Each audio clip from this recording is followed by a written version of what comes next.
everyone, welcome back to Beyond the Veil Tarot and Astrology. My name is Candice Marie. Thanks for joining me. I'm going to be your astrologer today, and this is the long-awaited, I guess, part 2 of the Mars in Gemini. But this time, now we're going to take a look at Mars going retrograde through the sign of Gemini. Hopefully, you guys are off to a good start. Taking me a little bit longer to put this together, but I actually wanted to kind of create more of a like a free mini webinar for you guys. Those of you guys who don't know, I have been putting out webinars all year, and I'm really focusing more on just educating and being able to do one-off classes or series classes on both tarot and astrology. So I wanted to show you a little bit of what you will get when you get a webinar with me. So I put together a whole demonstration for you guys. I will try to keep it kind of to the point so it doesn't get too lengthy.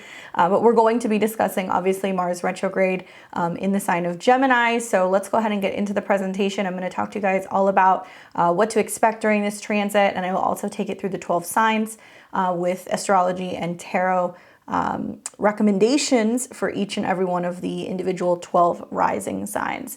Before we get started, if you are new to my channel, welcome. Make sure you hit the subscribe button below so you're alerted as to when I have new content coming out on the channel. We've got new videos coming out pretty much every other day, and we are almost 500 subscribers away from reaching my goal of 10,000 subscribers.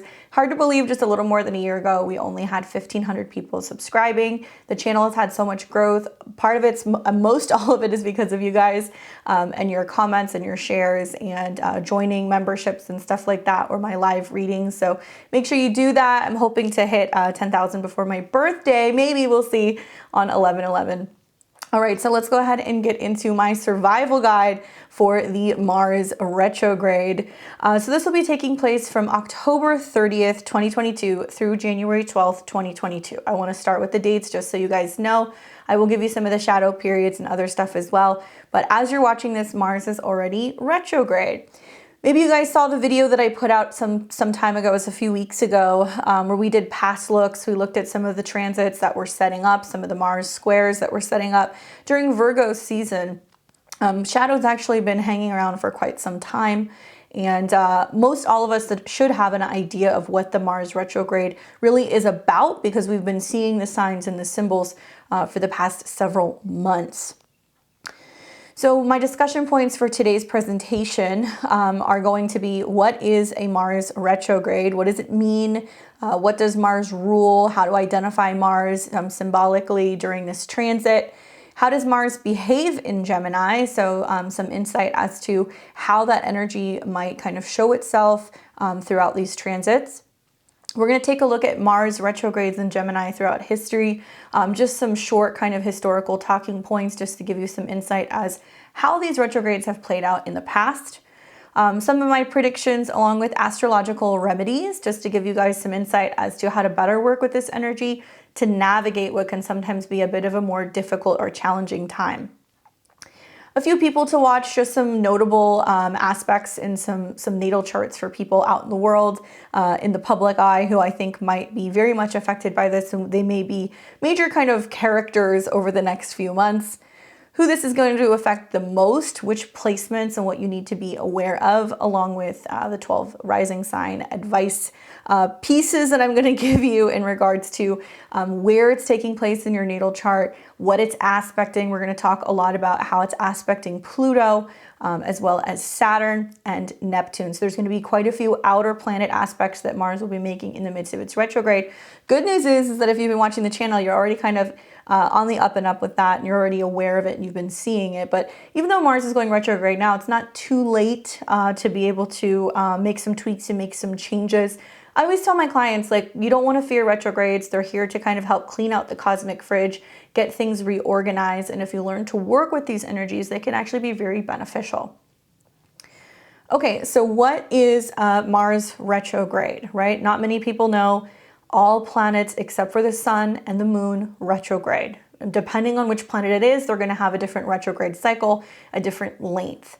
But I call this retrograde the internal flame, okay? Because when we're dealing with retrograde planets, they're going to be more internalized. Now, once every 2 years, Mars goes retrograde, and Mars is a personal planet similar to Venus or Mercury.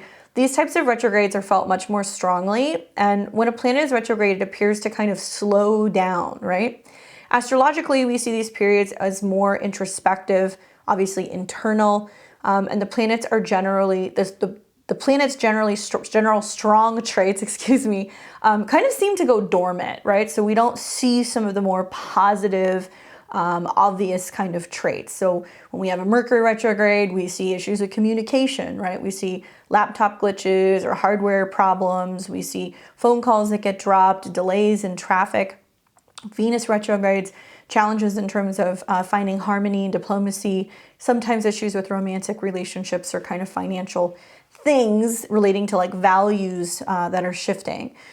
So when we look at Mars going retrograde, we're going to see this energy of Mars's drive and desire slow down. So I kind of see this period as like we're putting the car in neutral, but we're still hearing the engine rev.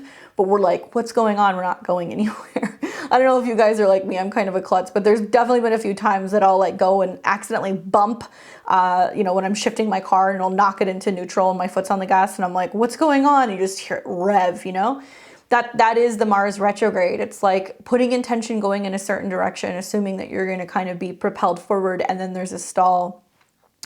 Now, Mars is generally retrograde for roughly 72 days, depending on the retrograde cycle.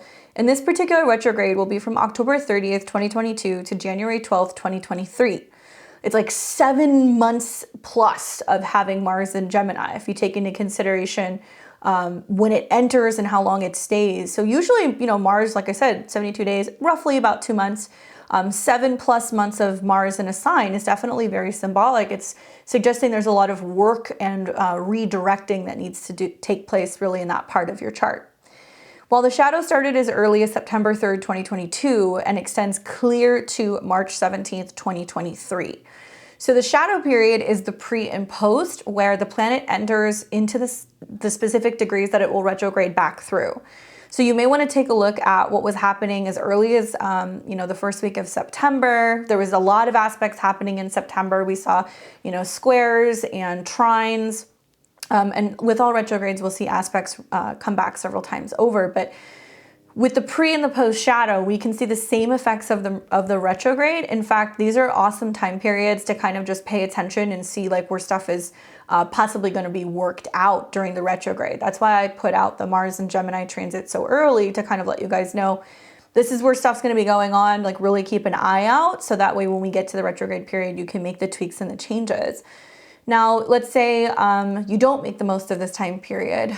You will see on the back end of the post shadow that there is still going to be some kinks and some things that are going to be happening. So don't worry, there's plenty of time for the universe to reroute you and give you opportunities to kind of work out this area of your chart. Now, the degrees that will be covered during this retrograde, because the planet is retrograding back, it will go backwards from 25 degrees of Gemini, where Mars stationed and then went retrograde a couple days ago, all the way to 8 degrees of Gemini. So what does this mean? If you have any planets from 7 to 26 degrees of Gemini, guess what? You're going to be seeing that Mars is going to retrograde over those personal planets or those angles. You might be saying, Candace, I'm not a Gemini. It doesn't matter. Everybody's got all of the various 12 signs represented in their chart. And if you have any personal planets in Gemini, it's just going to be a little bit more personal for you. Now, what does Mars rule? Just in a nutshell, plain and simple, desire, right? Desire. That's really what I think about when I think about Mars. Mars has associations with the sign of Aries as well as Scorpio. And the Aries kind of side of it is more courageous, driven, impulsive, quick moving. And the Scorpio side of it is more passion and transformation and renewal and regeneration. So we see these themes come up when we're dealing with Mars. I kind of take the perspective that planets placed in signs, right? The sign is like the lens that we see that planet behave through. So if we know that Mars is about desire and action and energy and forward motion, when we look at it through the lens of Gemini, it's going to have like a very mercurial twist to it. and it's in a mutable air sign, so it's going to kind of bounce around a little bit. But I'm getting ahead of myself. Just talking about Mars in general, we look for desire, action, assertion, you know, like that burning need to do something. Like when you're a little kid and you're in kindergarten and you're raising your hand, you're like, you know, I have the answer, or can I go? Like, let me go to recess. Like, you can't wait. That's Mars energy. Energy in general, so this can be sexual energy, you know, anything that exerts power and it takes any type of work, that is going to be Mars. This is also about sex as well as passion, and there are connections, especially when it's in Gemini, to actually both genders, because this is a like a double-bodied sign. You know, the Gemini, the twins are two, so it can be talking about two options in regards to sexual choices, desires, directions. I also think that it can be really talking about both sexes. It's not really so much limited purely to just men in this particular sign. Mars also has connections, obviously, traditionally throughout mythology, to war and conflict, battles and swords and anything in regards to kind of just charging into battle and being able to defend something. So it does have a more combative side. There is a much more confrontational side to Mars. It's not always about what you want and what you're desiring, but what you're willing to do to get it. And it can be a little confrontational and a little cutthroat, depending on the aspects and depending on the sign.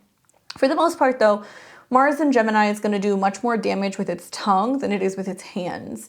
So I'm anticipating this is going to be much more of like a mental kind of debate type energy, not necessarily like fistfights in a parking lot, but definitely some of the aspects that it's going to be making, the squares to Neptune, can be quite confusing, and there can be a lot of energy that is being projected or kind of like manipulated. So we'll talk about that. But symbols of Mars specifically, you know, out in the world, because, you know, planets archetypally, they communicate with us in a day-to-day basis. Those of you guys who are into astrology or esoteric stuff, any kind of metaphysical studies, you know that these archetypes are going to present themselves to you and they're going to be known. So if you can train your eye, you're going to see more of Mars's kind of archetypal energy in the skies over the next few months. Now, specifically, I think of wars and heroes, right? Or warriors and heroes, excuse me. And who's like stepping up and defending or protecting or fighting for something. That's a very Mars kind of archetype. But I also think that this could be a period where, with the retrograde, we're reworking, right? Reviewing, rethinking what it means to be a hero, whether or not people who are kind of portrayed as being heroes are really villains, or if people who have been portrayed as being villains are really fighting for freedom or fighting for free speech. So it's going to be interesting to see this play out, because I think our perception of what it means to be strong or courageous or to be a hero is really kind of shifting. The narrative in regards to that is shifting. Obviously, Mars associated with men and masculinity, so I think we might hear more about male fertility rates, you know, stuff in regards to like testosterone, what it means to be a man, men talking about their perspective on, you know, what it means to like really kind of show up and embody that kind of energy. Now, Mars isn't limited purely to just men, though, and I think that's why in this retrograde it's particularly interesting. Because like I said, it's in a double-bodied sign. So I think that we're going to see lots of change and transformation in regards to what the definition of a man is. Okay. And we see this with Venus retrogrades too, where like femininity goes a little bit out of bounds and it's a little wild. And we see some women do some things that might be considered outrageous. With Mars and Gemini, we might see some of the same stuff. And I'm anticipating it's going to be more in regards to also like reproductive rights and anything in regards to like trans rights, and just this being a much more kind of hot topic out in the media over the next couple of months. Symbols of Mars are also connected to fire, right? Flames, heat, cutting, burning.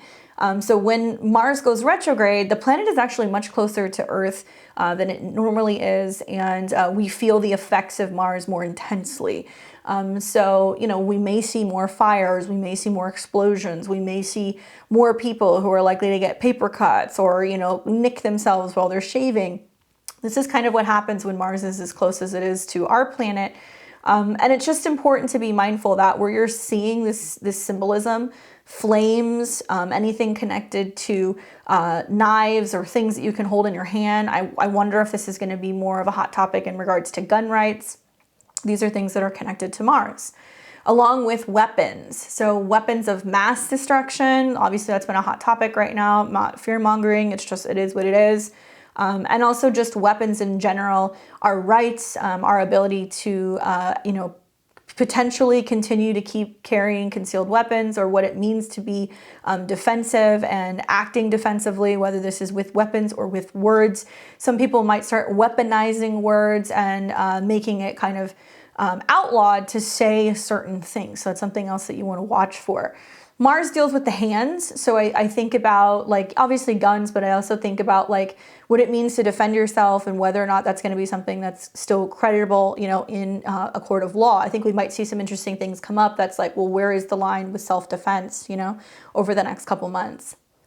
And then finally, blood, veins, and the reproductive organs. So Mars has a connection very strongly, obviously, to iron. So we might see like more topics of like iron deficiencies and like where we need more of that in our diet and where it's affecting us mentally, because Gemini is a mental sign.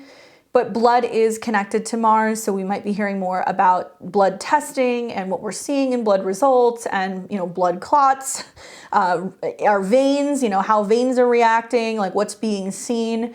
Especially, I'm very curious about the squares to Neptune and whether or not some of this information is becoming more publicly kind of broadcasted in terms of like what we're seeing in the bloods of anyone these days, and how we're starting to like learn more about that system in the body.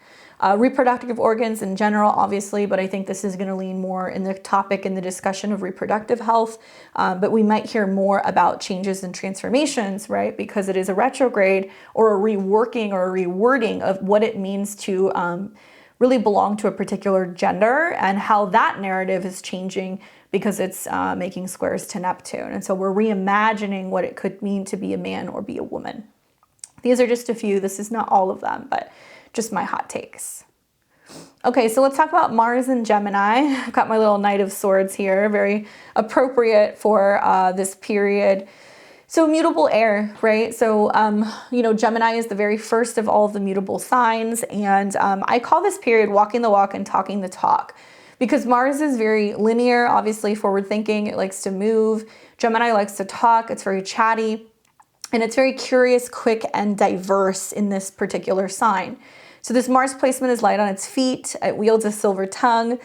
Because it's mutable air, it's changeable, right? Think of like a butterfly. Like it's hard to kind of contain that butterfly. Those of you guys who have personal planets in Gemini or Mars in Gemini, you know what I'm talking about. It's changeable, and this energy is hard to contain, and it can be quite combative verbally. When used appropriately, this can be amazing energy to start up a new blog or podcast, get active in your community, or learn a new language. Something I've noticed about just like natives who have Mars and Gemini also, they're really into like word puzzles and mazes and things that are more kind of getting your brain thinking, like they might be really into chess, or they may be really into just games that require logic. So we might notice that there's just more of an emphasis in these things, in playing these games or things that are going to be training or kind of reworking our brain. Now, Gemini is associated with Mercury, right? And this is a sign that rules over vehicles, neighbors, and your local neighborhood. Our everyday immediate environment is Gemini, and or it's connected to your third house. So because this is a chatty sign that wants to engage and share information, it's really important to realize that part of this is about getting us reconnected with our neighbors, our local community, our siblings, like calling people and talking to people we haven't spoken to in a while and like reconnecting. Mercury is a sign that deals with a lot with information, data, and social media. Now, being that Gemini represents gadgets and what you hold in your hand, likely this is going to be a period that's going to bring about changes in social media as well as print and major TV network content.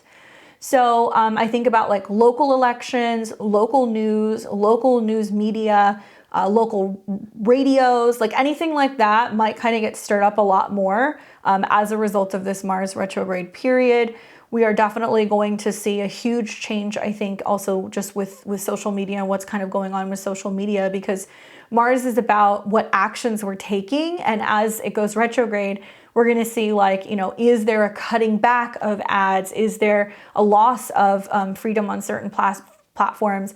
Are people being reinstated on certain platforms because retrogrades are to rethink, review, right? So we're going back and we're rehashing something from the past. And likely it's like conversations or posts or things that we've kind of spoken about or blogged about or talked about. And all of a sudden it's kind of coming back into light. So there will be a lot of referencing past posts and I think articles and things like that throughout this period. Now, what can we expect with Mars retrograde in Gemini? Okay, so first of all, heated debates. That's my hot take number one. And certainly some people will be like, how can I get any more debated than it has been these recent few years?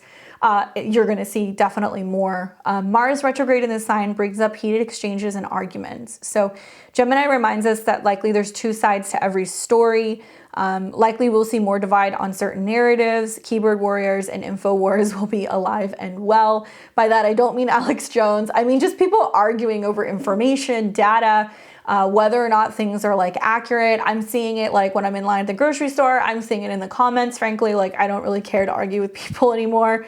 I kind of feel like the squares to Neptune are very disruptive, and I'll get into like how it can play out with pros and cons, but I feel like the squares to Neptune represent collectively like a blind spot where there is something that is missing, and whether that's faith or optimism or openness or compassion, like there's something that's missing that has been concealed or that we are not actually conscious of. So when we're getting into these conversations and arguing with people, I would say just you want to remind yourself that not everybody is going to believe in a certain narrative, not everybody is going to share the same vision, and not all fights are worth fighting. Okay. Number two, rethinking our actions. So Mars going retrograde in this sign is a time to slow down, rethink some of our behavior, right? So moving too quickly or speaking before we think things through can be extremely detrimental. There can be a sense of just like things slipping out of our mouth and we just like word vomit all over the place. And we're like, oh my gosh, I wish I did not send that email. I wish I didn't tell that person off. You know, like this can be an energy that can really creep up on you during this retrograde. And because Mars is mental in this sign, it's like things that really grind our gears mentally that we're just finally kind of breaking free from. And we finally kind of realize like, I just can't take it anymore. We just like snap. So being aware of this is everything, where those feelings kind of creep up on you, and where there's more frustration that's going on that perhaps hasn't been acknowledged or hasn't been dealt with. And so what I've been asking my clients as I'm preparing for these transits is I've been saying, okay, what are you passionate about, right? Where can you redirect some of this energy? Because just being somebody who's super Mars heavy myself, I mean, I'm a Scorpio sun with an Aries moon. I've learned that if you let stuff kind of eat you alive, like you're gonna end up being snappy and like reactionary all the time. Like it's better to just get it out and talk through things than to carry that around, or it's better just to have an outlet in general. It takes so much time and energy mentally to focus on what's not working or complain about something or argue about something than it does to just make a change. And so I think that when you catch yourself kind of going on these benders where you can be complaining or, you know, getting angry, it's important to kind of ask yourself, is it worth as much energy as I'm exerting right now? Am I really going to let this mentally kind of like affect me for the rest of the day? Where can I kind of reassert some of this energy and get something done? Double trouble. So Gemini deals with pairs or twins. And Mars in this sign will show a number of people trying to multitask and balance more than one thing, leading to conflict. So this could be like having a partner and, you know, double dipping and seeing somebody on the side. It could be trying to balance two jobs because you're trying to make ends meet. You don't know which job you should leave or if it's a good idea to leave a job before you have stability in another area. Texting and driving, okay? Very Mars and Gemini square Neptune. You don't want to do it, but you really don't want to do it during these transits. Same thing with drinking and driving or substances and driving. We need visibility, okay? We need visibility because the square is to Neptune. We need transparency and honesty because we're dealing with Mars in a mercurial sign. And it's important to realize that the universe is going to be throwing at you so many different curveballs and giving you options and opportunities. And you might see it's almost like if you believe in string theory, right? So much string theory is going to happen over the next couple of months, and you're going to see where it's like, okay, this is what my life looks like if I go right, and this is what it looks like if I go left. And if I make this decision, it spins off to that. So we can get really overwhelmed with options. In some situations, we may see issues arising from having to make a choice between two things. And I think that that is definitely going to happen 100%. I think this is also like the finale and kind of like the icing on what's been 2 years of just a lot of Gemini energy. And this is like the test to see, like, did we really learn what we were here to learn during those eclipses that we had in Gemini over the last 2 years? So look for double trouble, look for two, partners in business. It can be also 2 jobs, 2 homes. Like, you're going to see things come up in doubles depending on where you have Gemini in your chart. Now, a little bit of Mars and Gemini throughout history. I love history. It's one of my favorite topics, next to probably like anything in connection to mythology or astrology. But these are some of the things that really piqued my attention when I was looking at Mars retrogrades throughout history. Now, I should say that this particular period, because we're having the Mars retrograde purely only in Gemini, is the most similar to the retrograde Mars and Gemini that we had in the fall of 1943. The rest of the periods that I'm mentioning, it'll be like where there was a retrograde in Cancer, but it dipped into Gemini, but it was still in Gemini, or there was a retrograde in Gemini, but it dipped into Taurus. But these are the more recent ones that we've seen over this last 100-year period. I'm going to start with November of 1928 to January of 1929. We had a Mars retrograde in Gemini. Some cool stuff. So the US really started radio stations. We started seeing like major radio stations coming on air. By the end of 1929, we saw that basically like coast to coast, we had radio stations everywhere. Very much about Gemini, right? Turning on a dial, flipping something on and listening.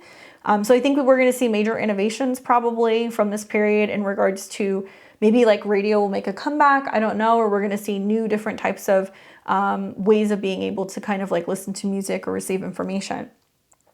Mickey Mouse is born. So technically it was Steamboat Willie, but this is where the very beginning of Walt Disney and Mickey Mouse started, was during this period, which I think is kind of interesting because they ended up being like a huge media corporation, right? I mean, it's like you can't go anywhere without seeing Disney stuff ever. But that was definitely the beginning of this. I noticed I didn't even list all of them, but numerous pacts in Europe to agree to try to prevent war and to try to kind of keep peace and kind of neutral standings with one another. And the very first successful ventilator was used. Also, this is known as the iron lung during this period. That could not be more specific, right? So iron being Mars, Gemini being lungs and breathing. So those are some of the more interesting things that came from a Mars retrograde in 28 to 29. In October of 1943 to January of 1944, obviously, we were still in the midst of World War II. We weren't really wrapped up with that until closer to 1945. But this is when there was like massive Holocaust camps and executions that were going on. There were some much more gnarly kind of aspects going on at that time. I'm not going to say this is exactly the same, but definitely we can see like more brutality coming up with like a Mars retrograde. So really not surprised by that coming up during that timeline. Vatican City was bombed. That's something else that kind of came up between this timeline as well, which I thought was interesting because Mars can be heat and it can be explosions. And I could see in like Gemini, like I have noticed there's more like carjackings, car bombings. Like I've seen this as a pattern, just kind of studying it throughout history, that there's more conflicts and things relating to like bombs or fire or weapons or things that have to do with vehicles. November 1975 to January 1976, nuclear testing was very, very, very prominent during this time. I saw France and a couple other countries that were like doing, testing basically for these types of devices. So very Mars, like missiles or anything that can kind of be shot into the air. And the very first concept for Microsoft begins Apparently like in a letter exchange with like Bill Gates and someone else, he started referencing the company as being Microsoft. So that was the very beginning of that. Obviously it ended up being huge for computers, right? So Gemini being like keyboards and messages and emails and anything in regards to being able to communicate with other people.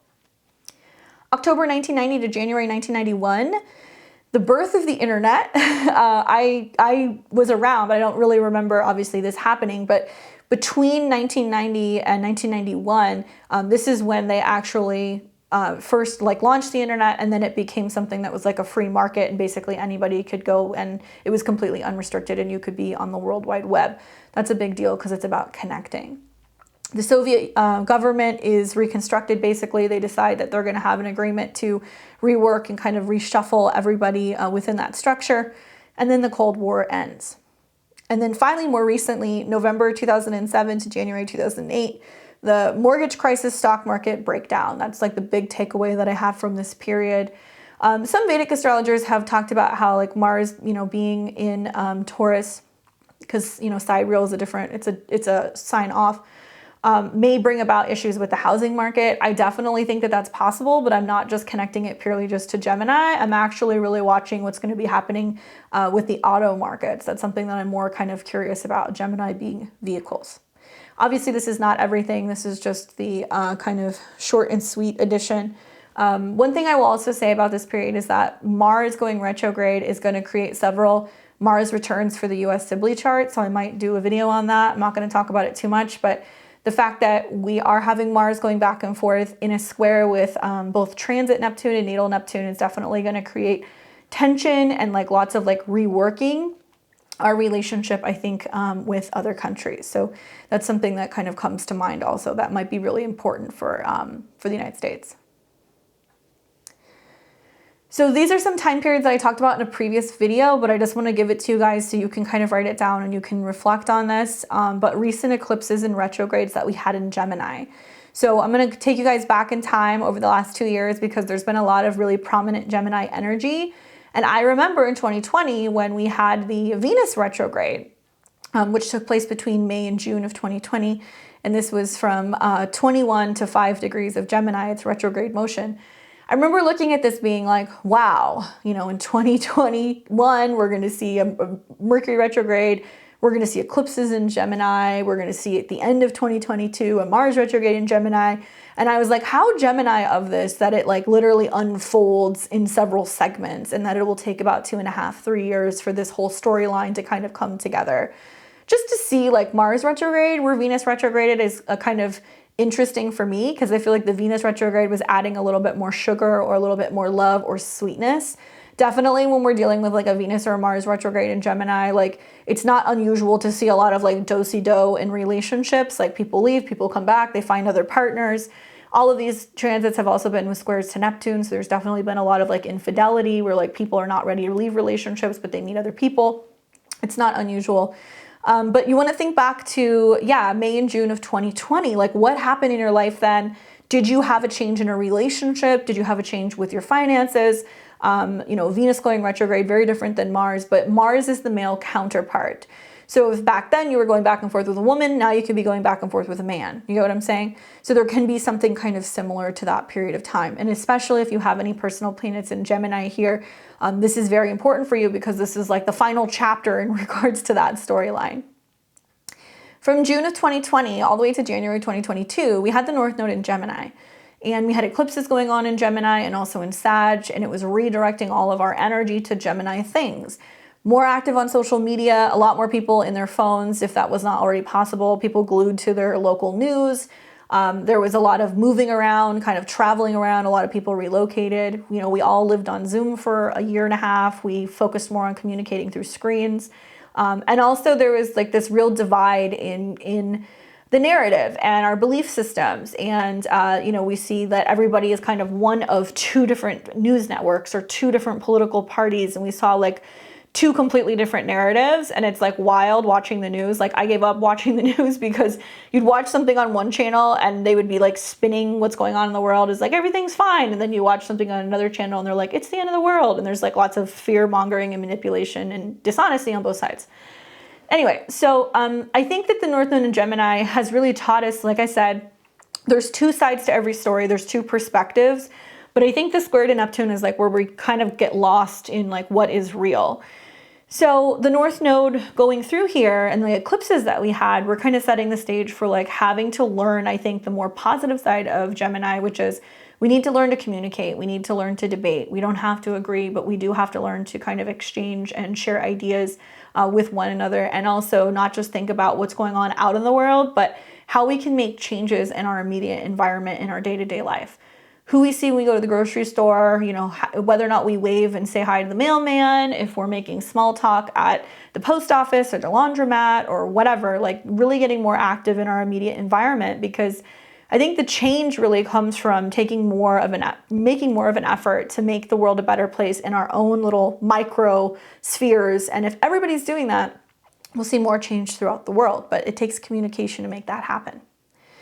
Now we had eclipses that were taking place obviously in Sag and in Gemini, but the eclipses that I'm really looking at was November 2020. There was a lunar eclipse at 8 degrees of Gemini. That's important because that is the degree that the retrograde will station on. So Mars will go retrograde all the way to 8 and it'll station.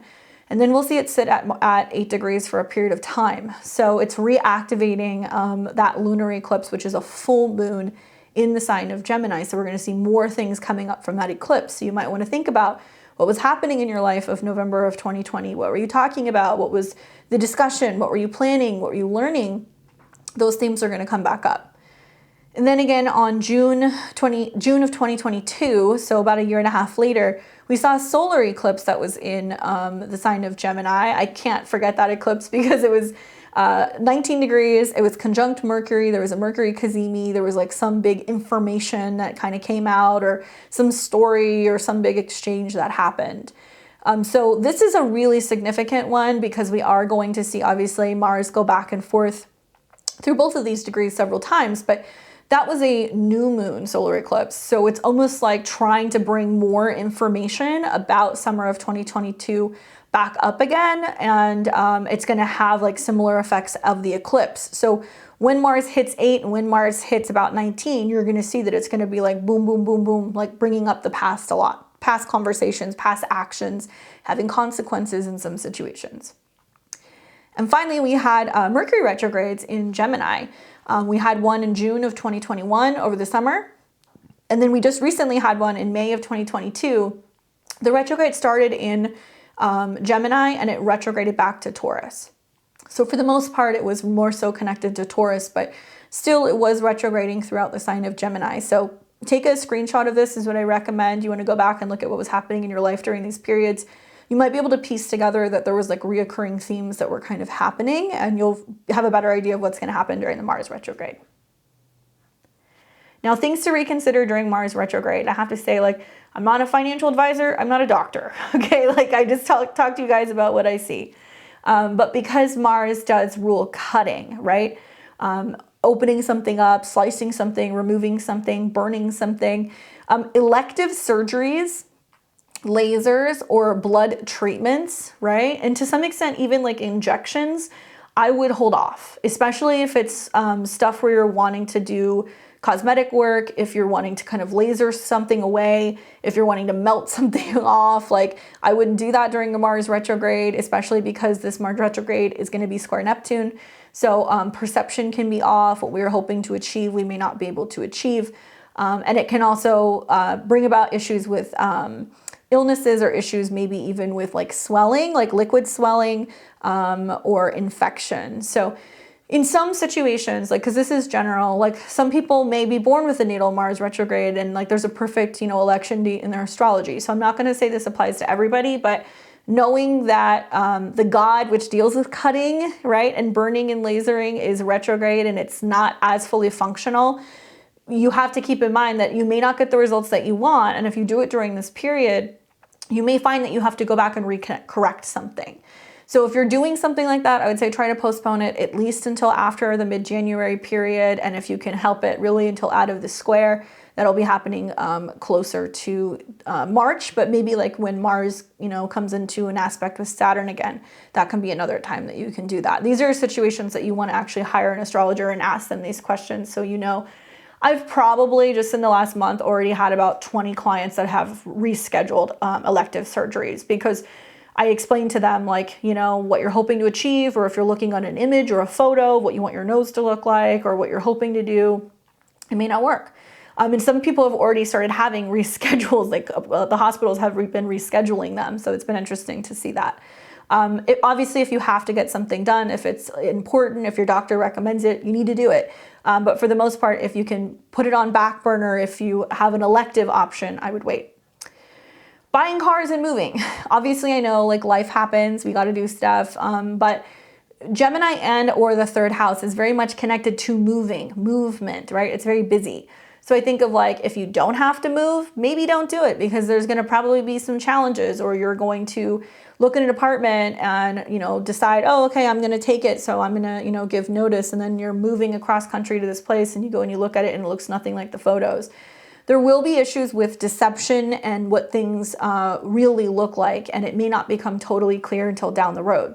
Whether that's relocating to a new city or a different neighborhood, buying a car without having it inspected. I mean, obviously these are things that are just pretty kind of standard. You want to go and like check out a neighborhood before you move. You want to really thoroughly read a lease before you sign it. You don't want to just buy a car on a whim and hope for the best. Now, temporary things are okay. So like with this energy, sometimes I've said to people, like, maybe it's worth taking an Uber for a month until you really know the car that you want and you get out of the retrograde period. Maybe it is worth living with a sister or a cousin or renting an Airbnb until you find the perfect house. Like, you can do things that are temporary during retrograde. So I'm not telling people, I'm not scaring people. I'm just saying that you may make some significant decisions in regards to either vehicles or where you're living, or even gadgets and softwares, and then realize right when we're coming out of the retrograde that you're like, I don't like this apartment, like the bathroom sucks, or I don't like the view from my front window, the neighborhood's a little dicey, there's more crime than I thought, or like this car actually isn't really suitable for my lifestyle. So if you can do temporary things or you can hold off with that stuff, you're gonna be better off.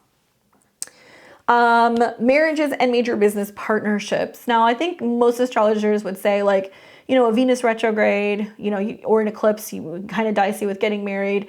Sometimes you can get away with doing it during a Mercury retrograde. But Mars, because Mars deals with drive, passion, and sex and desire, I, for one, would not want to get married during a Mars retrograde. That's just me. I'm not being judgmental. I would not want to do that, because it can basically say that the drive moving forward in the relationship, depending on the marriage chart, may not be completely there. So because it deals with, Mars deals with just like sex and passion and also money and resources and spending, whether it's a personal relationship or a professional relationship, between eclipses and also a Mars retrograde, now is not the time to like be getting married, entering into these partnerships. If you want to talk about it, if you want to plan, totally fine. You want to start working your budget, looking at venues. If you get engaged, totally fine. I would just say try to pick a date that's going to be better when we're out of the retrograde, and we're going to see like both Venus and Mars in a more harmonious aspect. Once again, something that you would want to ask an astrologer and you'd want to get an election date for, but just something to kind of keep in mind. So these are the most important aspects during the Mars retrograde. And we know that during retrograde transits, we will see planets make several aspects several times. It's almost like I said, there's this unfolding aspect that happens during a retrograde. So I will touch on the most important ones that I have kind of picked up on, starting with the Mars trine Saturn in Aquarius. So we have seen this, we will see this throughout this transit 2 times. Towards the end of the Mars retrograde, when it's coming out of shadow, we're actually going to lose it a little bit, because we're going to see that Saturn is getting ready to change signs and going to Pisces. But on September 28th, 2022, we saw Mars in Gemini trine Saturn for the very first time. Saturn was retrograde though, okay? So keep that in mind, that Saturn was still kind of internal and it was working through stuff. But still, the Mars trine Saturn aspect is actually really wonderful. We see the commitment and the stability of Saturn, the maturity, right? Really working hand in hand with Mars's drive. So when we see these trines, it's almost like Mars is able to go and carry out Saturn's work and maintain a sense of stability and commitment and determination to kind of finish something. These trines were happening in air signs, so it's not as visible. Sometimes it's learning or traveling or communicating, having meetings. So you want to go back and look at that date. Now we're going to have it again. We're going to have Mars retrograde trine Saturn, which is now direct, and this will be taking place on November 27th, 2022. So there will be some similarities between these two dates. And in this situation, Mars is retrograde and Saturn is direct.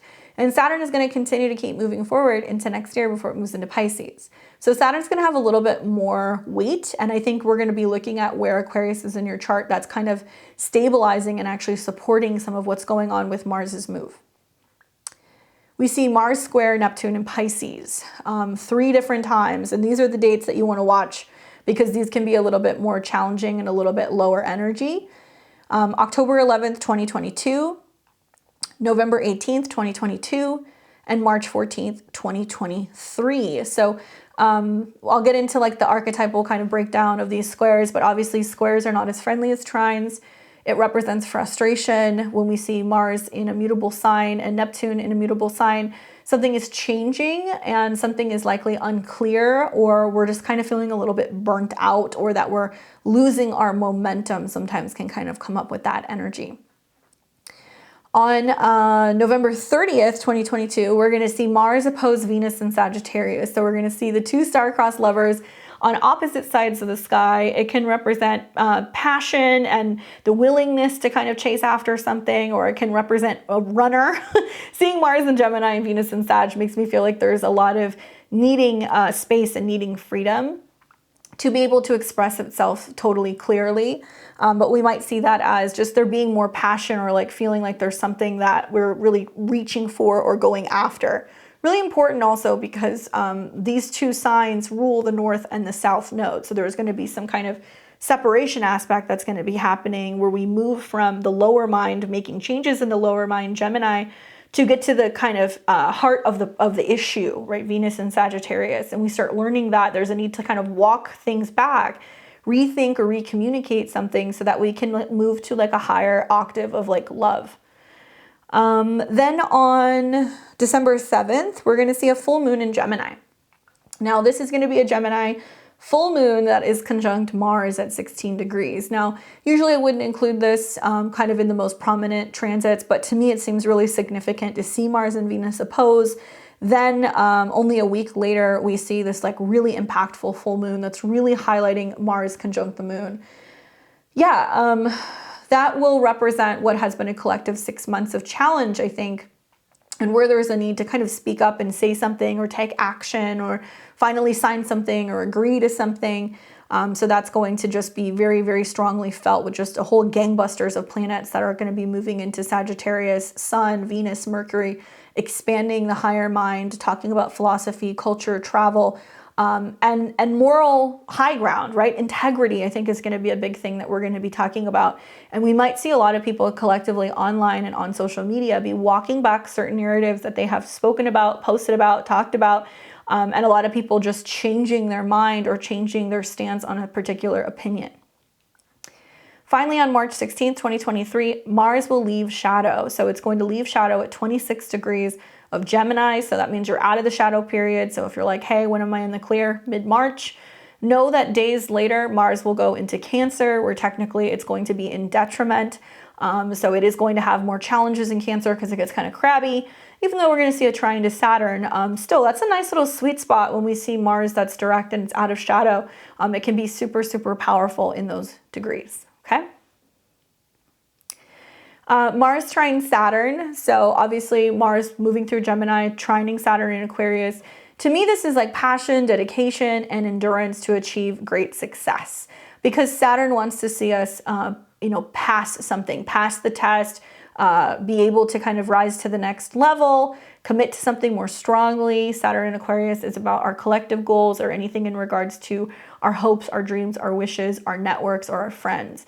Now, obviously, Saturn kind of has 2 sides of the coin in the sign of Aquarius. We've had a lot of separation and isolation, but I think the trines to Mars is allowing us to rework timelines, paying attention to our form, because Saturn says like get information, get strong, get correct, be on time. And working with Mars, it's really going to help us mature and like learn how to have more practical communication. And Saturn's going to put a bit of a lasso on Mars and Gemini. It's going to be like, no, stop having ADD, bring it back, slow down a little bit, focus more on being able to communicate. And if you say that you're going to do something, sticking to it and being consistent. And keep in mind with all retrograde periods, because it unfolds over a period of time, we have to literally take our time and see what unfolds. So retrogrades are a great time to go back and say, I'm going to take a longer trip. I'm going to read a longer book. I'm going to study this a little bit longer. I'm going to take more time before I write a response. So don't worry about the fact that the process is going to take a while, because there's quite a bit of support from Saturn. I think it's really important that we take a look at where obviously Gemini is in your chart, but also where Aquarius is, because Saturn's going to be helping Mars kind of reformulate what direction he's going to be going in. Now we'll see Mars square Neptune. Okay, so this one doesn't have some of the best kind of aspects in general. I mean, for the most part, lower energy, right? We can see suspicion, deceit, lies, and scandal. But I think that it's all about how you look at it, right? So I've seen like the Mars square Neptune where there's been lots of, people who are misinformed and they are manipulating narratives, or they're trying to steer certain, collective people through the internet or through screens or through TVs or commercials in a different direction. So there can be this sense of losing direction. I've said this before in previous videos. Every single time I've used my my GPS, it gets lost. Like I've gotten to the point where I'm like, I can't rely on this because it's not, it doesn't matter what I do using the GPS in my car or my phone, it gets like totally spun around. And every single time it happens, I always like stop and laugh. I'm like, okay, Neptune, got it. Like it's basically saying, just because you see it on a screen doesn't necessarily mean that's where you're going or that that's what's going to happen. So even though there can be issues obviously with deceit, right, and lies and misinformation and smoke and mirrors, there can also be this energy of like perception issues, and like what you're seeing is not necessarily real. And that can be on the negative side of what is intentionally kind of being clouded, or on the spiritual side that's like, I never really realized, but like maybe there's something to that, or really inspiring us to like believe more in like magic and mysticism and like what else is out there, and like keeping an open mind. And so I think that's the positive side of the square, that as Mars goes retrograde through Gemini, it's like, maybe that is possible. Maybe that there is something to that. Maybe aliens do exist. Maybe we're not all conspiracy theorists, whatever. We're going to see some of that kind of talk be coming up. Major weather issues, especially because the mutable signs are associated with storms and things that can get rather uncomfortable. Obviously, both Mars and Neptune in the later degrees of the two signs. We've seen in recent months some really gnarly storms. But now we're getting into the cooler weather, at least here in the northern hemisphere. So it could be snowstorms, blizzards, sleet, hailstorms, anything that's affecting windows as you're driving and visibility. So it's really important that you're aware of your surroundings, turn on those defrosters, make sure you fully scrape your car, pour some hot water, whatever you got to do to really make sure that you're going to have the visibility that you need as you're out on the road. And watch for hidden information. It might be something that comes up during the retrograde, that there are exposés and data drops and all kinds of things that come out where we realize how much information they have on what it is that we're doing on our phones and our computers and our tablets, where stuff is coming up because we aren't aware of what is actually being pumped into the media. Mars square Neptune, I talked about that at length. You guys can watch that video, but about just misconceptions also about the war, and asking yourself, like, who is it my fight to fight? Whether that is in regards to what's going on with global events, or just your own issues in your day-to-day life. Do you really want to get involved in every single squabble? And remember, there's two sides to every story, so it doesn't necessarily mean that any one particular side is correct. Perception is everything, and we're going to see lots of issues with people who are projecting things, projecting frustrations and other things onto other people, which can create some emotional discomfort and some clouded feelings, right? So watch for that with Mars square Neptune. Now here is just a short, sweet list of some of my Mars retrograde predictions. What is expected? Well, data and conversation challenges. So I think we're going to see issues obviously with, the hard drive's not working. Okay, I can't receive this. I can't send that. This is down. I've already seen it the last week. I've been in the process of editing and working back and forth with getting my astrology calendar for 2023 edited, and it was like, we got everything ready, and then we realized that there were some things that were off, and then we go on to go and edit it through the software, and the software's down. Anyway, very much Mars square Neptune. Conflict over free speech online. I feel like it'll be interesting to see what happens when Mercury in Sagittarius starts opposing Mars, and we start seeing that Mercury in Sag is like on overdrive, and really seeking freedom and information, and where Mars is going to be kind of challenging that narrative. But free speech online, I'm curious to see who gets reinstated on Twitter. You know, I want to see if they're actually going to bring certain people back. I want to see what's happening also with all of these new social media buyouts, you know, stuff with like Elon buying Twitter, and you know, Meta not doing so well. And then we see, I think Kanye was talking about getting Parler, Trump on Truth Social. It's interesting to see all these people who have all these really prominent placements in Gemini, that the eclipses and the retrogrades are definitely affecting them. And it's like about them going back and returning back to these platforms and being able to have more of a voice, and like, you know, what are they really saying? I guess that's my big question. But conflict over free speech, you know, and I think a lot of that's the Saturn and Aquarius, where we're still seeing shadow banning. We're still seeing that people are getting docked on YouTube and other channels as a result of being able to just kind of say what's on their mind. So you're going to hear a lot about misinformation and like whether or not people have the right to be able to kind of communicate, and if people jump onto other platforms because of duality. So I think of like what Russell Brand did recently, still putting content out on YouTube, but he's like not playing YouTube's game, and he has gone over to Rumble, and now he's focusing on being able to put out a show, I think like every day for like an hour on Rumble. So who would have thought that Russell Brand was trying to help save the world? Certainly surprised me, another fellow Gemini. Issues with documents, IDs, paperwork. So I could see this as being like trying to implement a new ID system, trying to implement a new driver's license system, trying to encourage people to go through new authenticity. What am I looking for? To authenticate, being able to get into your social media. So it's like, you know, when sometimes when you sign on to your YouTube channel, or if you're signing into other platforms, that'll say like, okay, well, we're going to send you an email, or we're going to send you a text message. Super annoying. I've been dealing with that, but I think that there's going to be something dual that's coming up in terms of signing in for things or documents, or being able to kind of log on to platforms. IDs, paperwork. So if you're somebody who's like rushing to get, you know, your driver's license, or to get your passport, or to get, you know, some kind of document or certification or a class, there's going to be delays with some of this stuff. So you'll probably wait in longer lines at the post office. You'll probably find that it's going to be more challenging to send off your Christmas stuff. There might be also like a lack or a shortage of employees when it comes to the post. Vehicle delays, a downturn in the auto industry is what I'm anticipating, because Mars does rule engines and anything that kind of goes forward. Gemini does deal with getting around. I feel like there's going to be shortages. Obviously, we're going to see supply chain issues. Certain cars aren't going to be able to come out on time, or there's going to be delays because we don't have the pieces or the parts that we need. And also just like a slowing down of being able to kind of get mobile. Whether that's because Mars square Neptune creates more gas issues, or this is just because less and less people are commuting and more people are going to be working from home. But we may also see that there's just like a decline in any of like the third house type of like businesses. So moving companies, moving trucks, anything like that, used cars, buying cars, selling cars, I think we're going to see some challenges. And it's weird because in recent months, it's been like, it's so hard to get a used car, and like everything's bought up and everybody's buying used cars. And then I think we're going to see maybe a total change in the market, where it's like there may be too many cars, you know, that are on for sale on lots. Renegotiation in general, because Mars retrograde is to kind of walk it back and like renegotiate something or re-sign something or talk about something. So I think we're going to see that happening.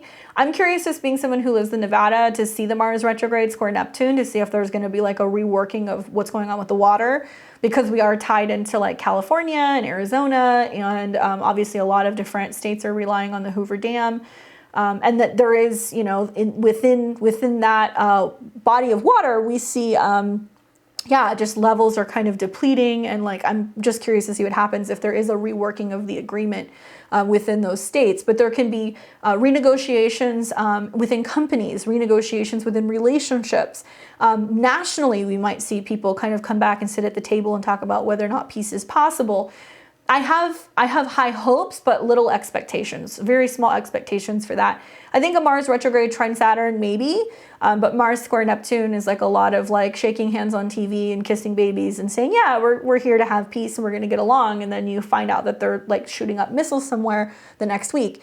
These are things that we're going to see that's going to be very deceptive when it comes to negotiation. So it's like, what is going on behind the scenes? What are the backdoor deals? Is it as good as it's being kind of like proposed? But it does give us, in a business or a personal sense, the ability to kind of renegotiate certain terms in our life with other people and review contracts. So if you're somebody who's on a lease or an illegally binding agreement or anything like that, you really want to be making sure you're reading the fine print. Airplane accidents. Unfortunately, this is something I've seen a lot of with Mars retrogrades, especially in an air sign. It can also be auto accidents. We can see that with the Mars square Neptune, but I do feel like we'll probably see even more of this during Sag season. The end of November through December, you're going to hear a lot about airplane accidents because Mars can be about accidents when it's retrograde and it's in an air sign. Especially pay attention to when like the Sun and Mercury are in Sagittarius opposing, probably sometime around that first week of December when we have the full moon in Gemini. Data breaches, leaks, major hacks of online platforms, okay? Especially because Mars is about spending. So it's like if you're somebody who has your credit card set up on your phone or on your laptop to just make a purchase, like make sure your passwords are protected. Don't be sharing it with other people. If you get emails or alerts that there's been a data breach or that you need to change your password, make sure it's legit. Like you may have to call your bank, call your, whatever it is, whoever you're banking with or working with, you might want to call them and see what's going on just to make sure it's real.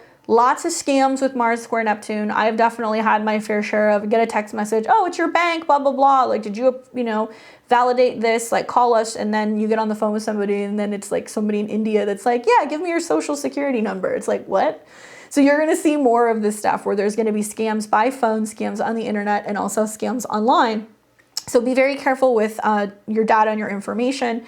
And likely if there are data breaches, it doesn't always necessarily mean that there's just going to be like a ton of everybody's information out there. I mean, it's possible, but it might also be that like people hack and break into things because they want to publish like documents and conversations and paperwork to kind of expose certain individuals. So I do anticipate that that might be happening as well.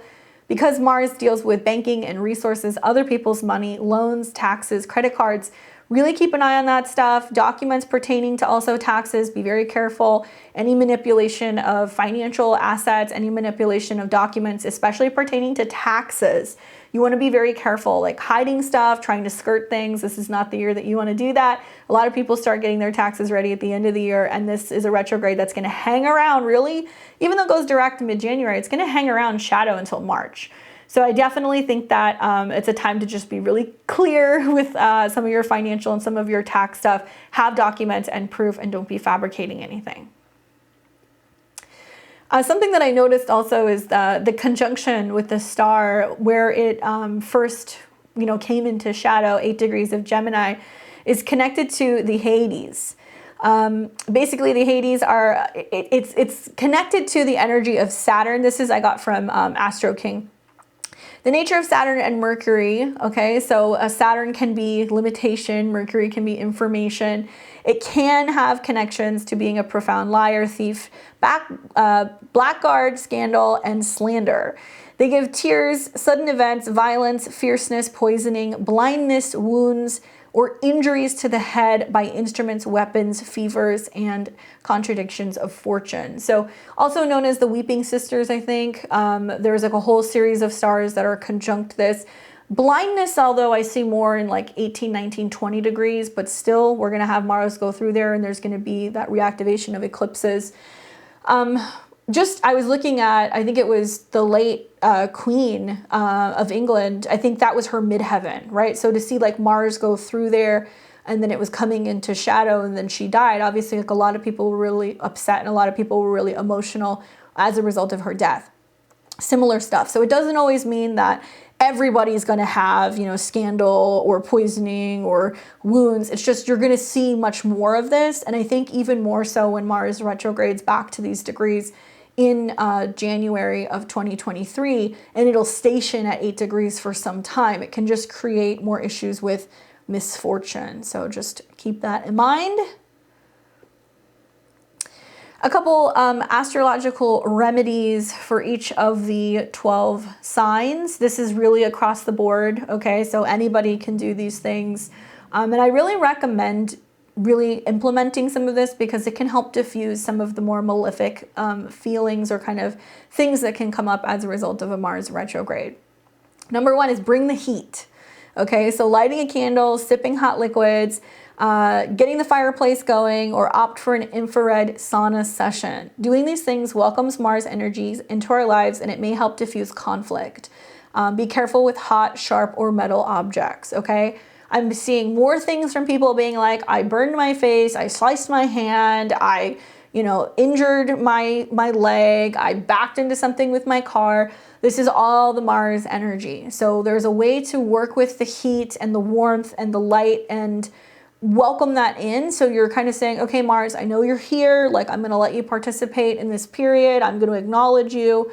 And just keeping a simple candle burning can be something that can help. Not difficult during the cooler months, obviously.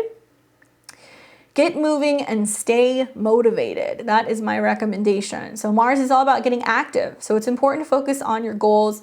Take your time. The retrograde represents a process that unfolds in segments.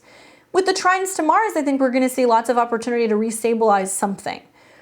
So, brisk walks, jogs, bicycle rides are great options to release steam. I would also recommend breathwork exercises, anything to help ground yourself, kind of cut out the mental chatter and get clarity as needed.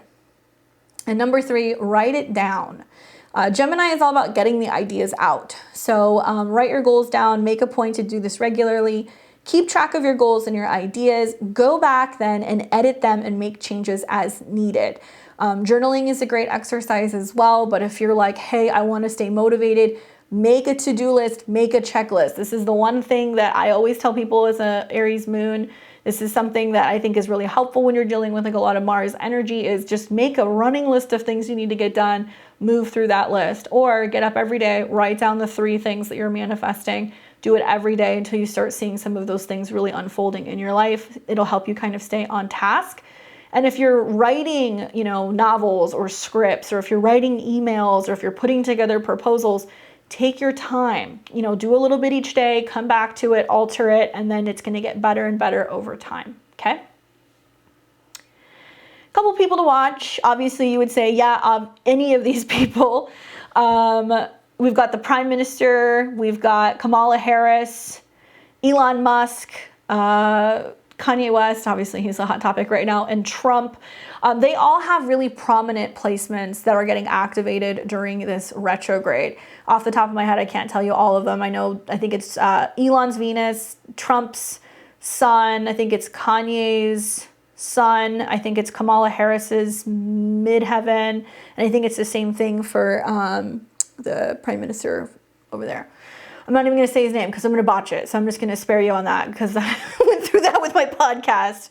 Forgive me. But you're going to see that they are going to be more prominent. And it's hard for me not to really look at what's going on with Elon and Kanye and Trump, because all of their charts are really getting kind of dinged right now through the eclipses getting reactivated and also the retrograde. And I think a lot of this is going to be about their presence in social media, what they have to say, if they're reinstating their Twitters, if they're coming back and making big, statements, if they're being brought in to talk about previous things that they have said on camera, things that they have spoken about, documents, stuff like that. These are only a few. There were so many people that I was looking at that I was just like, I just have to pick a handful. But these are going to be some prime characters over the next couple months. Okay, so who will this affect the most? All right, so obviously Gemini placements, right? So if you have a sun, moon, or rising in Gemini, this is going to affect you the most, more than anyone else, especially if you have anything between 8 and 25 degrees of Gemini. Pretty much spans most of the entire sign. Even if you're within the first 7 degrees, or if you're the last few degrees of Gemini, you're still going to feel it. But those of you guys between 8 and 25 are going to feel this the most. Personal planets beyond sun, moon, rising, right? So if you have a Mars, you're going to have several Mars returns. You have a Venus, it might be extra sweet for you because you're going to see Mars go back and forth over Venus and they love each other. Any personal planets between 8 and 25 degrees of Gemini will have several transit hits. So you might want to go back and look. You can use an ephemeris or you can talk to an astrologer and see where those conjunctions have been happening in your own natal chart because it's going to unfold over the next few weeks. If you have a natal Mars in Gemini, also pretty important because you're going to have several Mars retrogrades. And the direction that I've kind of taken in doing readings is that I will look at each and every one of the retrograde Mars happening, but the third Mars return is the one that I'm focusing on the most because that's the one that's likely going to stick for about 2 years. So if you know what I'm talking about, you can look at return charts. Obviously look at all 3 Mars returns, but the third one is the one that you really want to study the most. Those of you guys who have planets 8 to 25 degrees of the mutables, so Virgo, Sag, and Pisces, you guys will be affected by this pretty significantly, not just because Mars is going to square something in your chart, but it's also going to square Neptune. So I'm talking to you, Sag, I'm talking to you, Virgo. You guys are really going to feel this energy pretty strongly. Virgo, take a look at what was happening over your birthday. Sag, you've got some similar energy coming. So when you have mutable squares, changes are inevitable, and it can be hard to kind of hear through all of the muffled stuff that's going on. So just watch for getting lost in translation. And finally, Aries and Scorpio rising, because you guys' charts are ruled by Mars, your chart ruler is going retrograde. So you're definitely going to feel this pretty strongly, just as important as Gemini placement. So you really want to listen for my rising sign prediction. So I can tell you how this is going to be affecting you because your chart ruler isn't going to be so hot the next few weeks. So you're going to notice that there's something that's slowing down, and it can create more frustration for you, but it can also give you the opportunity to change and transform something as well. All right, so last but not least, we have got the 12 rising sign predictions. Obviously, this is for Western astrology. I'm going to use whole sign method. In readings, I like to use Placidus. If you like to use Placidus too, you might have to listen to 2 different signs just to get an idea of what's happening. But I'll tell you that whole sign technique does work. Even if you see Placidus-wise, Mars is going in and out of 2 houses, you want to listen to the whole sign because it's going to have an effect on that house. And it is accurate. Listen for your sun, moon, and rising sign. Although you're going to make the most of my predictions by listening to my rising because it's going to tell you literally where in your life it's happening. The rising sign is going to determine the order in terms of where the transits are moving through. But you might actually see that there is some clarity that's coming from your sun as well as your moon sign. Okay? So let's go ahead and get into it. I want to start with Aries and Aries rising. What's up, Aries? Okay, so like I said, this is important for you because this is a Mars retrograde and Mars is your chart ruler. So as you can see, Mars is going retrograde in your 3rd house of communication, short distance travel, siblings, moving, vehicles, all that stuff. Mars rules your 1st house of the body and the 8th house of other people's resources. So just in general terms, right, moving, buying cars, learning a language, things like that can be more challenging over the next few months. But it's also giving you the opportunity to totally change and transform the way that you talk about your resources with other people. Going deeper with other people because Mars rules the 8th house. Be careful with documents, paperwork, okay? Anything in regards to taxes, filing taxes, putting your tax stuff together. This is something you really want to take a look at. There can be a sense of having to talk about banking stuff with siblings, you know, applying for car loans, paying off mortgages. These are things you're going to be talking about over the next few months. And in the midst of this Mars retrograde, you're going to see 3 really prominent things happening. One is you're going to see, and it's happening now, Mars is going to be in conjunct Pluto.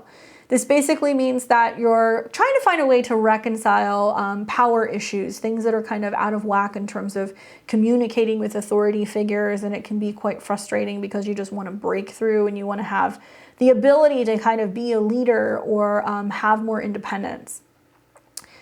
Mars will also trine Saturn, so that's basically saying that if you're working with a team, you're communicating and collaborating, anything is possible. I think you're going to have a lot of help from friends. You're also going to have a lot of help from networks and joining associations and connecting with people. When in need is important, but also it's important for you to connect with other people and also be a good friend, right? So communication goes both ways. And you will see Mars that will square Neptune. And this tells me that you really want to be careful speaking about things unless you actually factually know what's going on. You want to be honest. You want people to be honest with you. No lying about things. Any issues with documents, forgery is something that kind of concerns me. You want to watch for that as well. But for the most part, right, a Mars retrograde in the 3rd house is trying to get you to totally transform the way that you communicate, change your mind, change your immediate environment. Maybe you need to get out and walk more, get more connected with your local neighborhood, anything that's going to help you kind of clear your mind and become more so aware of what is your drive, what is the direction that you're going in with your life. Planning moves might take a little bit longer, learning something might take a little bit longer, but for the most part, I think it's really going to help you strategize and kind of come more into having more stability and more drive when it comes to your daily routines, okay? Good luck, Aries. I hope it's a good one for you. For Taurus and Taurus rising, so you have got Mars going retrograde through your 2nd house. So this is your money house, it's spending, it's your resources, it's your self-esteem. Mars obviously has connections to your 12th house, which is your subconscious desires, your self-undoing, and your 7th house, which deals with your partners and your relationships. So physically speaking, Mars going retrograde in the 2nd house means like you're trimming the fat, right? You're not spending as much. You're like, whoa, whoa, whoa, I'm going to slow down. I'm not spending as much money on food. I'm not spending as much money on vehicles. There can be a sense where if you had 2 different incomes, one just gets sliced and it becomes removed. That can happen. And because Mars rules your 7th house, Taurus, it could very well be that there is a cut to a partner's resources. There in turn, it affects your spending habits. So if a partner says, hey, cut, we're not spending as much, or I'm taking time off work, or I'm not paying for this, there can be some kind of reorganization that's going on with your spending habits. This will bring out for you some subconscious fears maybe, or subconscious desires. You might realize where there can be some bad habits that are coming up, where you have a tendency to compulsively buy or eat or kind of hold on to things. And so I would say observe, and this is because Mars rules your 12th house. Also, I think that this can be about whether or not you release and let go of possessions. It could be things that somebody once gave you. It could be gifts that people gave you that were from old relationships. So that's something else that I would consider. Is it time to kind of let some of that stuff go? Does it affect you when you actually recycle it or give it away? You know, do you feel a little bit lighter? Be mindful with your spending though, Taurus. I will tell you this because to me it seems like there is going to be a need to kind of really scale back a little bit. Thankfully, okay, you are going to see some help that's going to be happening in the skies. Number one, Mars in conjunct Pluto is telling me that there is some change or transformation that's going on in terms of what your values are and what your beliefs are. Although it's uncomfortable, it's really putting the pressure on you to realize that life is not necessarily just about physical things, but experiences in general, what you believe in, who you connect with, and where you ultimately end up going. Mars will also trine Saturn, which is in Aquarius in your 10th house, which is helping you really strategize and plan and move forward in terms of anything with your career. Listen to me, Taurus. Launches right now, big financial investments can be a little dicey, okay? I see this as you having to make sacrifices financially because you're working on something long-term for your career. So it could be something as simple as I'm working part-time because I'm trying to launch my side hustle, or I'm quitting my job because I have to focus on writing my novel. Regardless of which direction this is going in, there is a need to cut back on the spending because you're focusing on long-term career planning. So you're willing to make the sacrifices now to be able to have more success in the future. There might be a need to talk to more with bosses about budgeting and spending and finances as well. And we will also see Mars square Neptune. So that tells me that be very careful with financial advice that you get from other people, from groups online, from friends, from stuff like that, because it can steer you in the wrong direction. It's also important for you to be thinking long and hard about how much money you would like to be acquiring long term and how you can make changes to be able to get there. And it's all about talking about it or keeping records or anything like that. And not be comparing yourself to the Joneses. So you might have friends that have Range Rovers, you might have friends that have big houses and they go on expensive vacations. But are they really financially sound, or are they living a life that they just want people to see what they have, right? And I want you to really hear me on this because it's important for you to start thinking about practical ways in your everyday life you can make financial changes, like not buying a coffee every day, right? Making your lunch, not always taking it. Small little things you can make with Mars going retrograde that's really going to help grow your wealth over a long period of time. use apps and other things to track budgeting as well. That's something else that I would recommend. Good luck, Taurus. For Gemini and Gemini rising, well, this is your party. Mars is going retrograde in your sign. I will say for those of you guys who are Gemini risings, if you are a rising around 8 degrees or 25 degrees, those days where the stations happen, you really need to pay attention because you are going to be more prone to having something really significant go on with your body, okay? So just especially health-wise. A Mars retrograde in the first house is really tackling lower energy levels, trying to kind of stay on top of feeling, you know, like you're getting things done, right? So it's about how you're channeling these energy levels. And as Mars retrogrades, you might slow down a little bit. You might have less enthusiasm. You might feel like less of a need to kind of get into action and get things done. You may not feel like going to the gym. You may not feel like doing much of anything, to be honest with you. And there's two sides to this. I think that if there's been blockages and frustrations, this is a great time to kind of take a step back and go back to the drawing board and really rethink about what you are passionate about and what your goals are. Mars rules your 11th house of goals, friendships, and networking. So you may find that you're going back to friends from the past, connecting with them, talking to them about, you know, what you're trying to work on, you know, where you're trying to redirect your energy or your life. Mars also rules your 6th house of health. So Gemini risings especially, you need to really be mindful of your health, your reproductive health, anything in regards to blood, digestion, detoxing, purging, if you need to let go of bad habits. These can be physical, diet, or mental habits. And Mars going retrograde in your first house is a time to cut something off, cut something back. Please don't cut your hair, don't cut your bangs. Trust me on this. You may not be totally thrilled. You might think it looks good. You might see a photo of somebody who has a haircut or something like that and go, I want that. And then you get it and you realize like it doesn't work with your face. So be mindful of like cutting off too much and really slow down. Take your time, especially if you're finding that you're getting frustrated or if there's anything going on where, you know, you're getting into conflict with other people. Excuse me. So this is where you really want to take note of your energy levels and use it wisely and try not to overly exert yourself. And remember, slow and steady wins the race. Now, Mars is going to be in conjunct Pluto in Capricorn in your 8th house. And this is about power struggles revolving around change and transformation. So maybe you're really adamant about wanting to change your body. Maybe you're like, okay, I need to be considering alternative methods. Do I do a detox? Do I do a cleanse? Do I do a purge? Do I get, you know, some kind of plastic surgery done? I would say don't do anything dramatic during a Mars retrograde, especially. If you want to get consultations, that's fine, but I would think more about how this is emotional, right? Capricorn is a feminine sign, Scorpio is a feminine sign. So the fact that we're seeing like this play on your 6th house ruler and your 8th house, I feel like where are trapped emotions really affecting you? Like where are hormones out of whack because maybe something that you're eating that you shouldn't be eating? Where can you have natural remedies, or where can you use herbs or other earth elements to kind of clear some of this stuff out? And it may actually really be about hormones, or it might be something about just your mood also needing to shift. A little bit of physical activity can go a long way. So this can also be a time of easing yourself back into being a little bit more physically active, and the change and the transformation it has, not just on your body, but also on your mind. Mars will make trines to Saturn and Aquarius in your 9th house. And this is actually really supportive, especially because this is an air trine. So it's a sister sign. This is really aligning like your actions with your beliefs. And I could see this as a time where some of you guys are going to start, you know, working out and listening to like self-help books, or working out and listening to like spiritual lectures, or learning something. Like maybe you're on the treadmill and you're listening to this this video, and you're getting into like learning astrology maybe, right? Bringing that as a part of your daily routine and something that's going to help you kind of stay on track and stay inspired.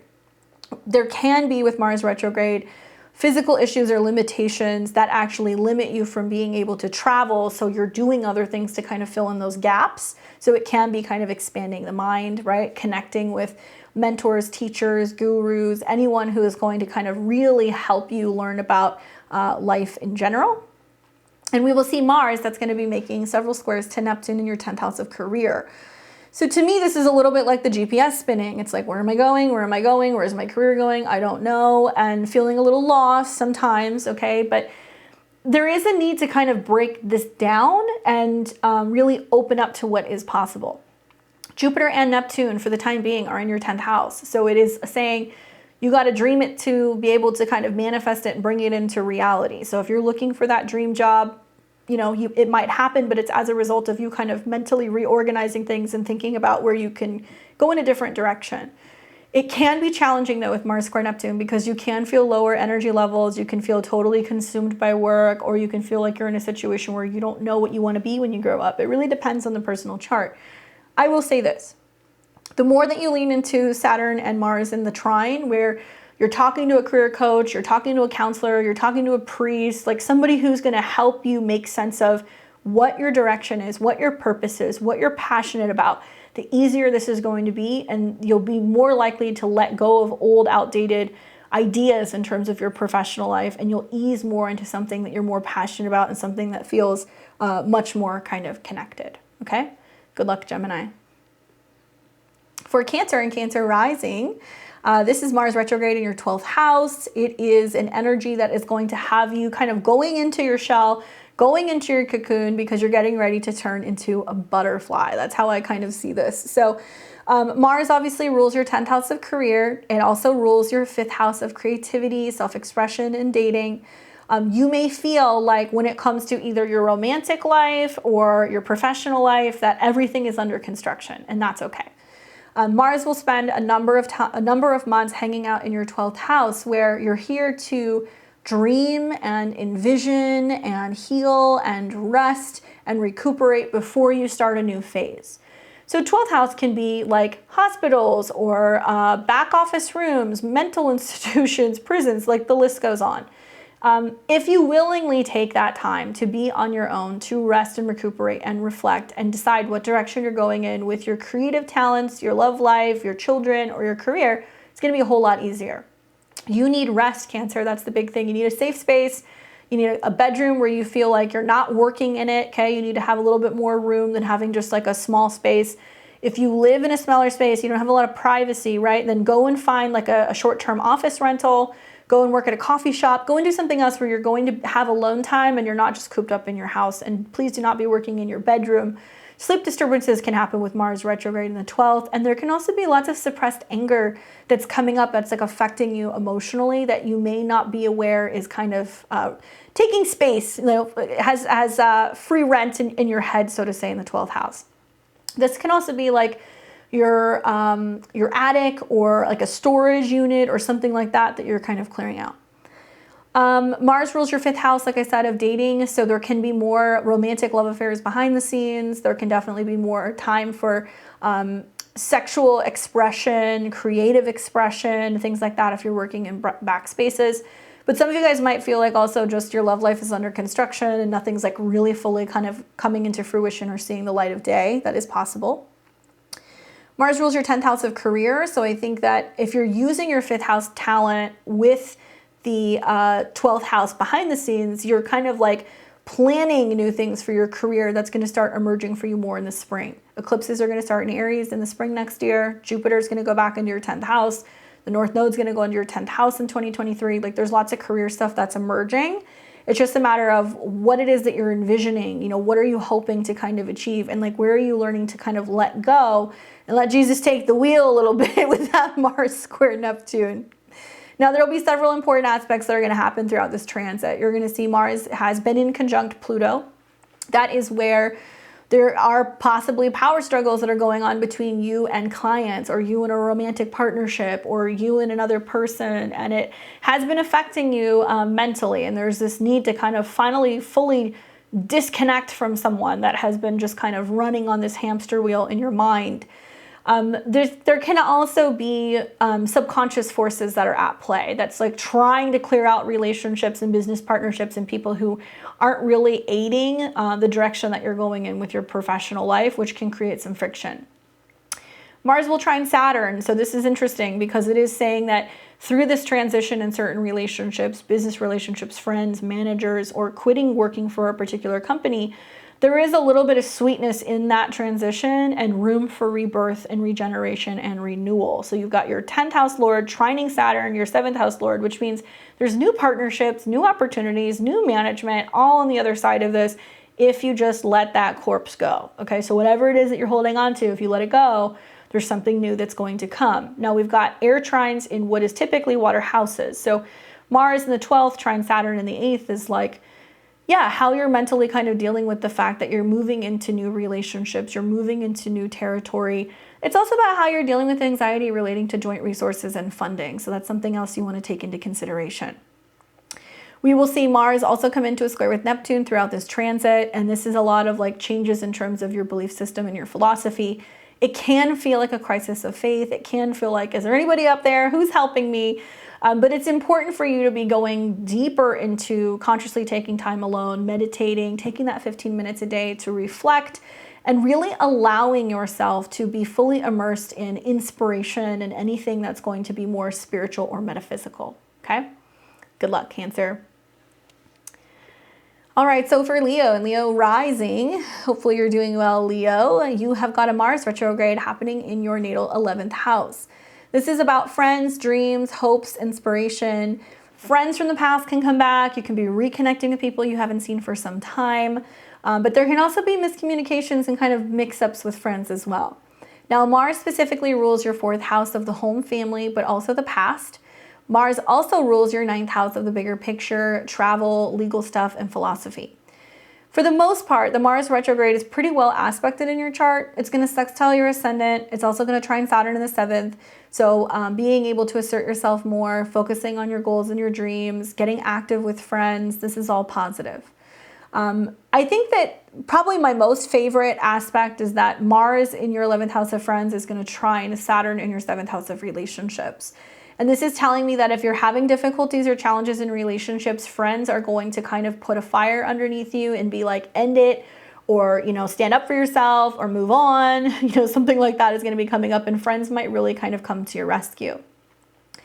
I also think that because Mars rules the 9th house and it's going retrograde in the 11th, I would watch traveling with friends, or maybe even like moving in with friends. You might have an opportunity to like relocate and move in with a friend if you need a break in a relationship, or if you're going through like a separation.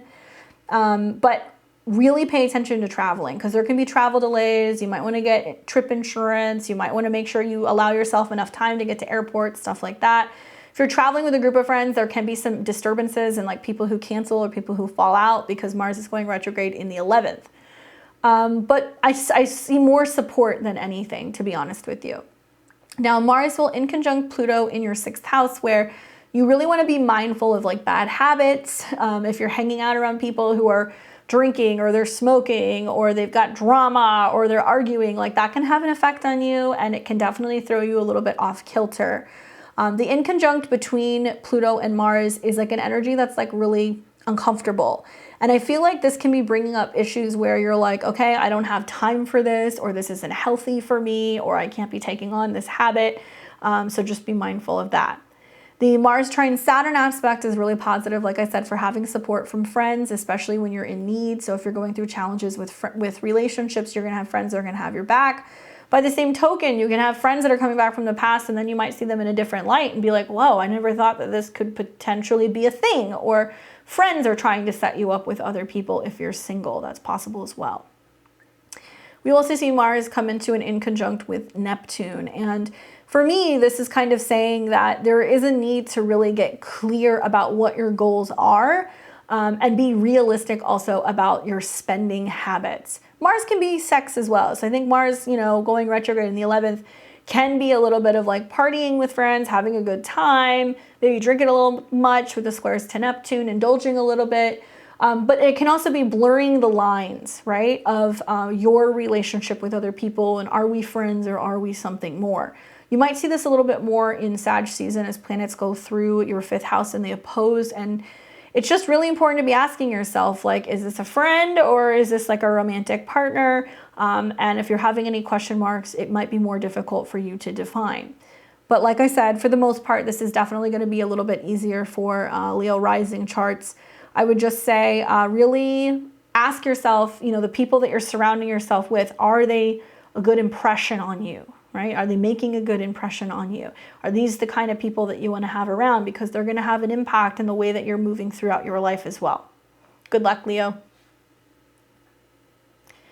For Virgo, in Virgo rising, hopefully you're doing well. Well, this is going to be a colorful time for you, Virgo. Mars is going to be going retrograde through your 10th house of career. Mars natally rules your 3rd house of communication and siblings, as well as your 8th house of joint resources. Contracts. Get it in writing, communicate. That's the best advice I can give you. This has been a little challenging for the mutable signs. I know that during your birthday season, there were quite a few squares and things felt kind of conflicting.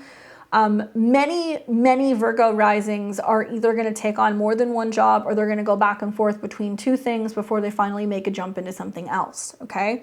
It can also be a time where you go back to work, or your company is restructuring, or they're reworking something and redirecting some of this energy. You may have 2 offers. You may have a change in bosses. That's the other way that I look at it. Now, Mars rules your 3rd house, which is communication. It can be about contracts. It can be about meetings. It can be about signing things, negotiations. And Mars, which is connected to Aries in the 8th house, which is joint resources. So I wonder, are companies going to be talking to you and basically being like, okay, we want you to take this position. And you're like, okay, are you going to pay me more? What are the benefits? If I switch, how long do I have to stay in this department?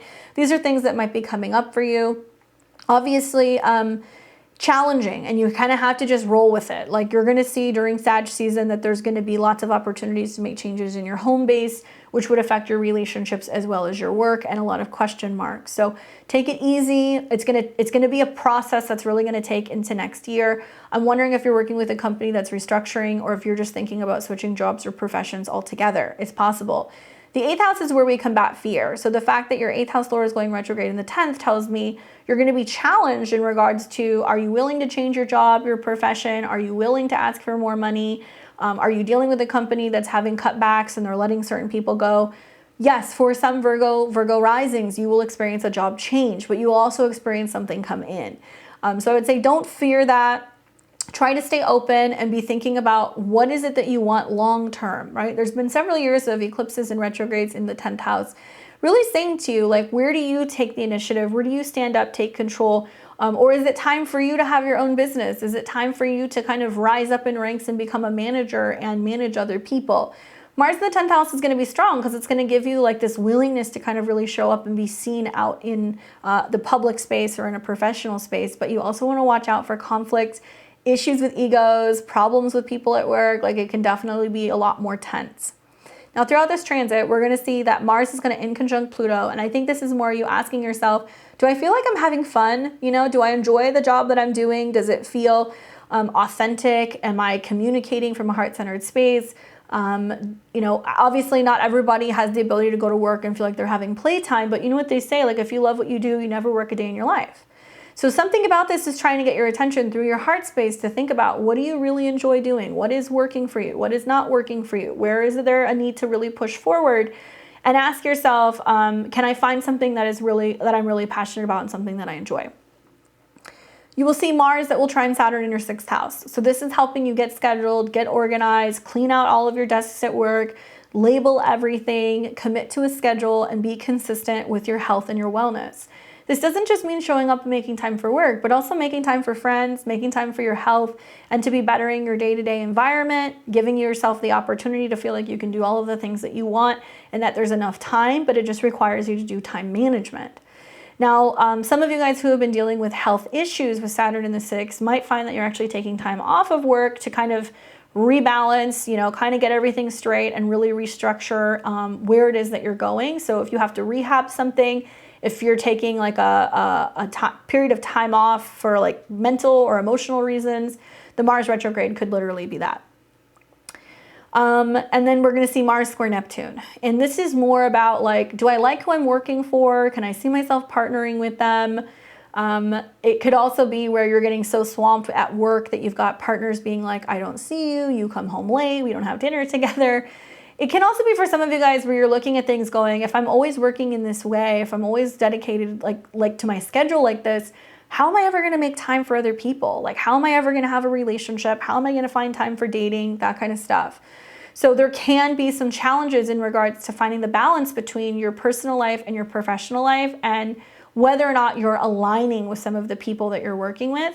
The 10th house in astrology also represents the home or the family of a partner or a spouse. So it can be that the challenges that are going on is that you're trying to kind of be present with work as you're going through a shift with the relationship, somebody moving in and out of your place or somebody else's family in or out of your place, which is creating a bit of strife, unfortunately.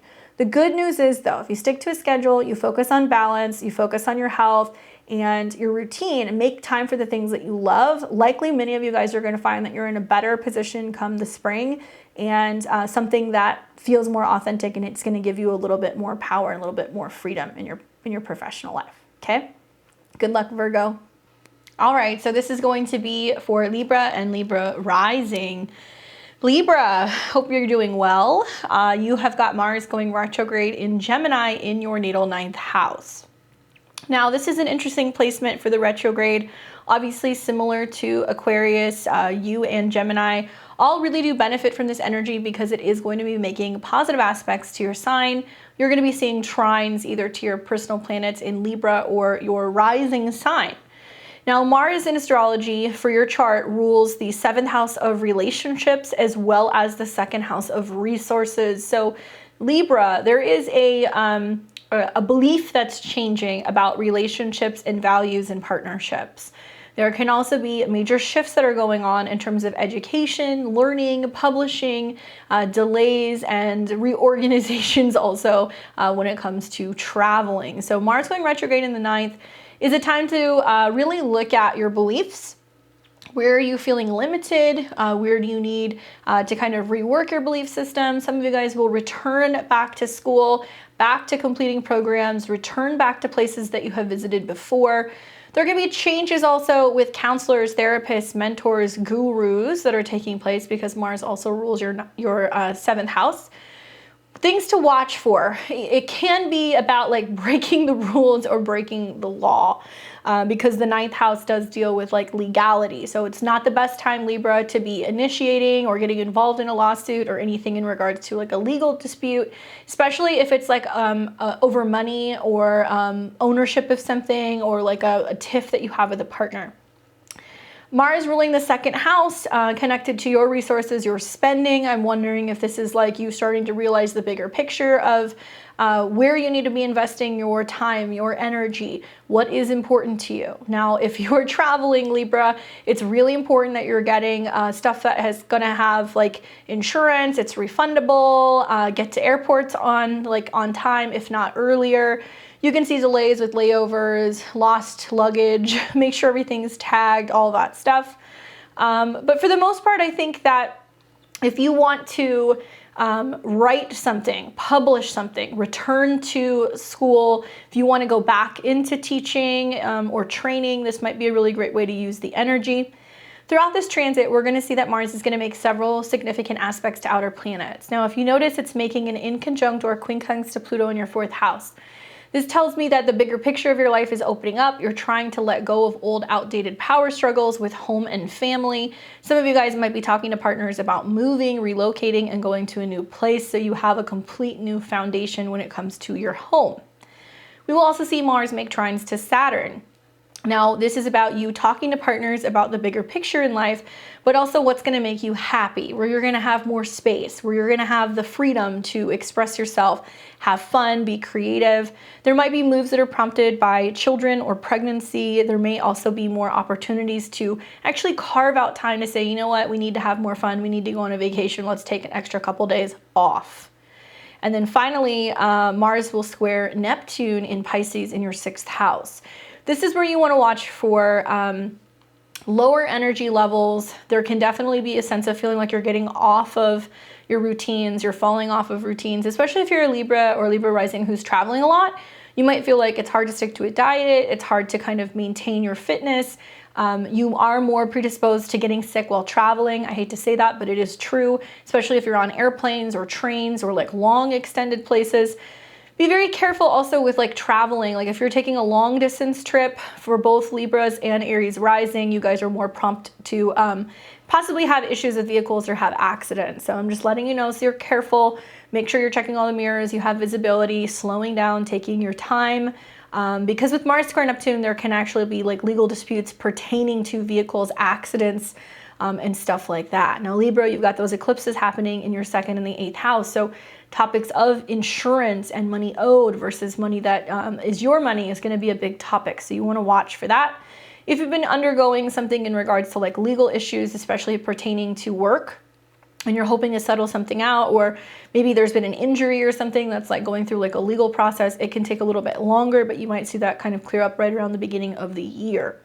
Really focus on aligning your beliefs and your daily routines, trying to find a way, I think, to maybe connect to like a higher belief system or a practice or something that you can do to kind of help keep you grounded and help you find more like direction. So I think some of you guys might be like taking up classes and courses for things that are hobbies, but things that you want to learn more about. Other people, like I said, it's going to be about making potential changes in terms of where you're living and finding the right place, even if it's a little bit further away, to land in hopes that it's going to bring more happiness. If you've been wanting to write a book, if you've been wanting to produce a course or a class, if you've been really wanting to teach something, like these are all things that you can do. It's just going to take a little bit longer. And be mindful with like advertising or anything in regards to like promotional aspects because Mars is retrograde in the 9th house. You know, just take your time, pick good election dates for being able to kind of launch things as well. Okay, good luck, Libra. I hope it is a joyous Mars retrograde for you. For Scorpio and Scorpio rising, we have got Mars going retrograde in Gemini in your 8th house. Now, both you and Aries really benefit from hearing some of the stuff that I have to say because Mars rules your chart. So Scorpio rising, Mars is about your passion, your desire, your energy, your direction. It can also be about whether or not you're open to change or transformation. Very interesting that Scorpio risings, especially, like this is about embracing something new about yourself. Mars rules your 1st house, so it's about your body, but it can also be about your defenses, whether or not you're defensive or if you're letting your guard down. 8th house is where Mars is retrograding. So you are one of the signs that I would say under no circumstances, electional surgery, I don't want you doing that. Some of you guys are thinking about changing your body. Some of you guys want to shave something off, add something, make a change, make a tweak. I would say just be present with how you're feeling and your emotions because a lot can change with your body just through shifts with your like emotional health. Mars rules your 6th house of daily routine, health, wellness, and fitness. So for some of you guys, it's about making the connection between the mind and the body and realizing that when you declutter and you clear out and you detoxify and you let go of old impulsive kind of tendencies, or if you're really feeling like you're afraid of being vulnerable and opening up and talking about things, this can be your fears. This can be your joint resources. This can be your savings, anything in regards to like intimacy. Like there's something that's transforming here that's getting ready to open up. Obviously, like I said, no surgical procedures if you can help it. Be mindful that Mars going retrograde in your 8th house is the time to reevaluate your joint resources with another person. So if you have a business partner, if you have a marital partner, taxes, tax documents, paperwork, all of that stuff looks like it's going to be kind of looked through and organized. You may want to get a head start on your taxes this year. It may not want to be something that you wait until January or February of next year to do. You want to actually actively go through it and take your time throughout the Mars retrograde to work through this. It can also be about looking at your savings, talking to accountants, people who help you kind of invest your money as well. But because Mars rules your 6th house of daily routine, it's like you're finding ways to find more mind, body, spirit balance. You might be more interested in detoxes and cleanses. You might be more interested in like cutting something or removing something out of your diet. And a lot of you guys were going to benefit from having Mars in the 8th house, which is really strong when it comes to the areas of metaphysics, occult stuff, mysticism, whether it's like magic, tarot, astrology, longer periods of studying and learning more about that. And it's your participation in that because you are Mars. So getting a long book on some of these topics might be really great for you to kind of work through over a period of time. It might really help you change and transform as a person, as well as how you communicate, and learning about like yoga, tantra, kundalini, past lives, like intuitive development. These are all really great topics for you as you go through your Mars retrograde. Now, Mars will make several really important aspects throughout its retrograde, starting first with the inconjunct that it's making to Pluto, which has kind of been right now, and we'll see this also again in March. This is going to be representing, it's interesting because Mars and Pluto both rule you.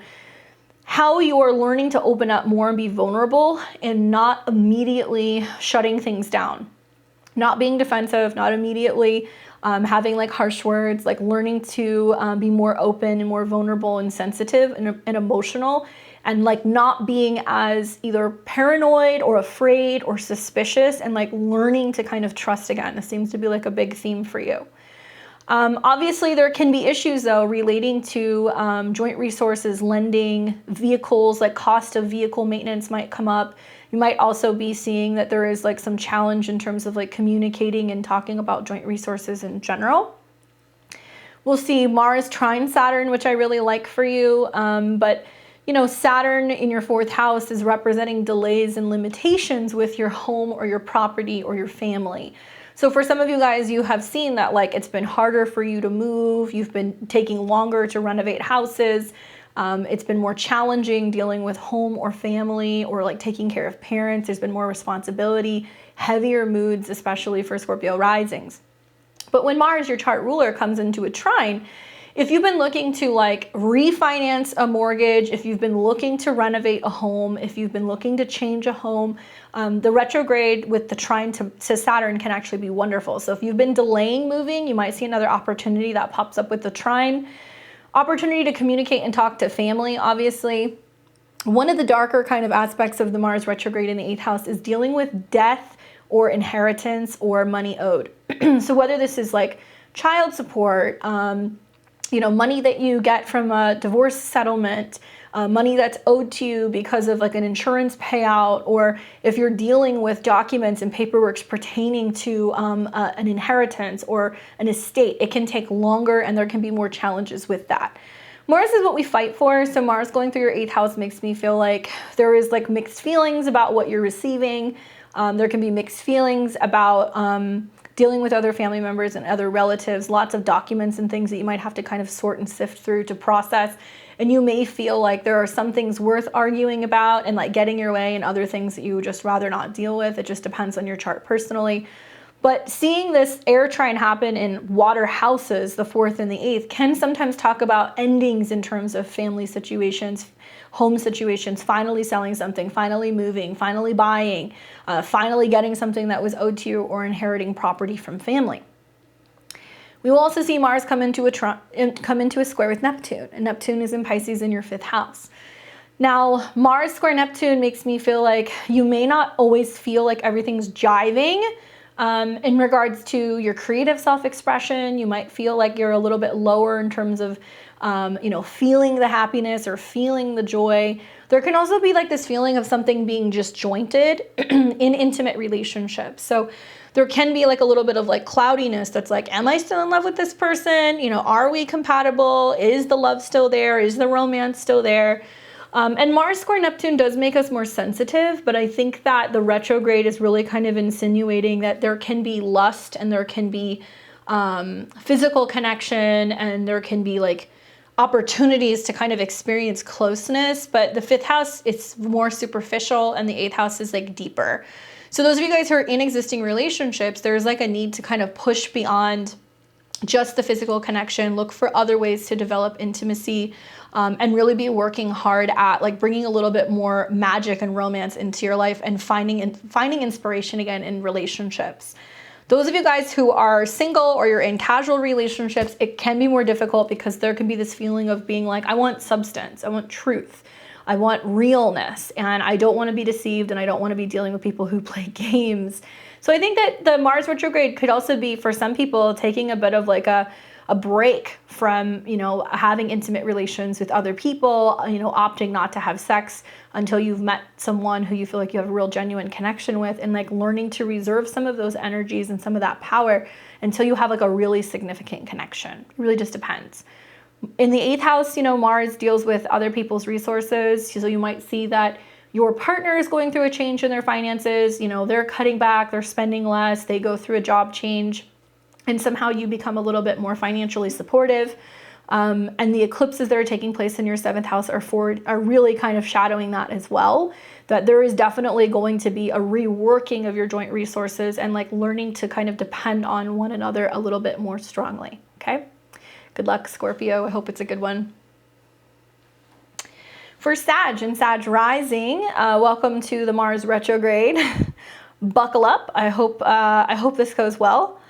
What can I say? Similar to the other mutable signs, I mean, this is some changeable energy for sure, but I think for the most part, it's going to really show you what your relationships are made of, okay?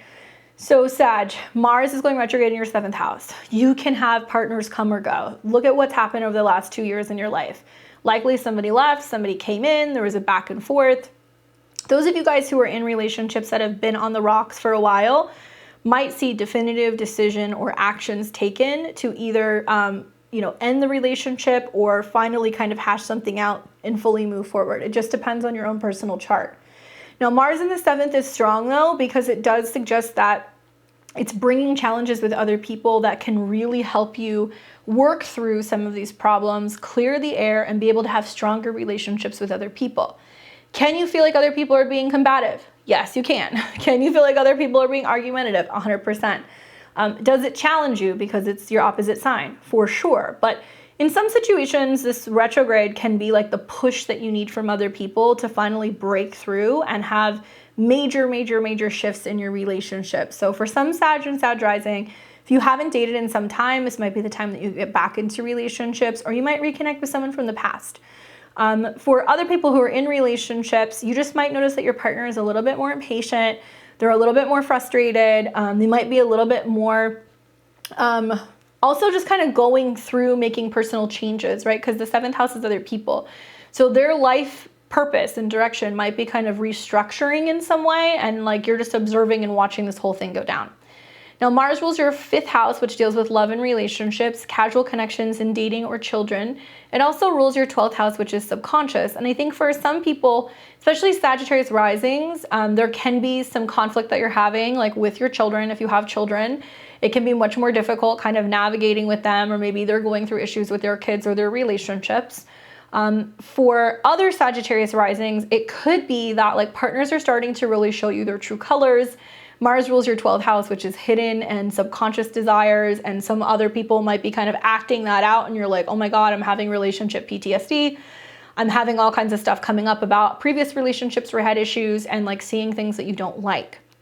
Once again, it just depends.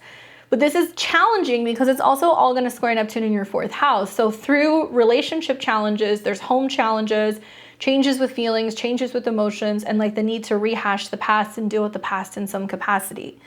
If you have roommates or if you're living with family, there can be more challenges in regards to just keeping the peace with them. In general, there can be some passive aggressiveness or just some weirdness or just like a sense of them kind of being evasive and not communicating well.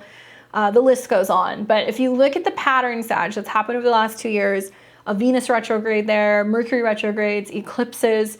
Some of you guys have been in relationships and it's been time to leave, and you've been unwilling to leave, but there's new people showing up in your life.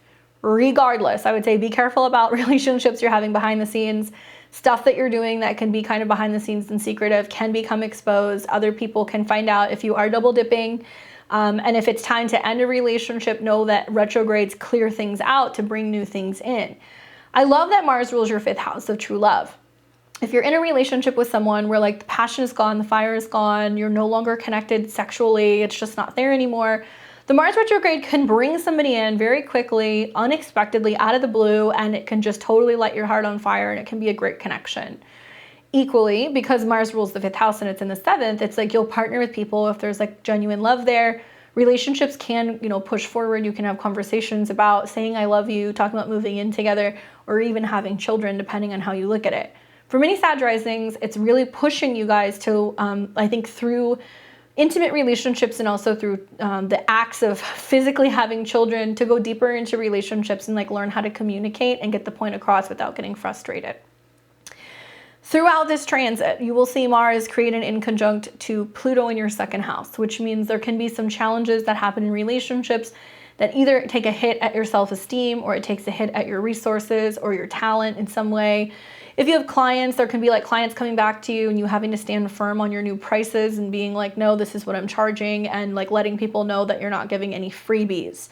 Power struggles happen when we see inconjuncts between Mars and Pluto, and I would just advise you to really stand firm in your beliefs and stand firm also in your self-worth.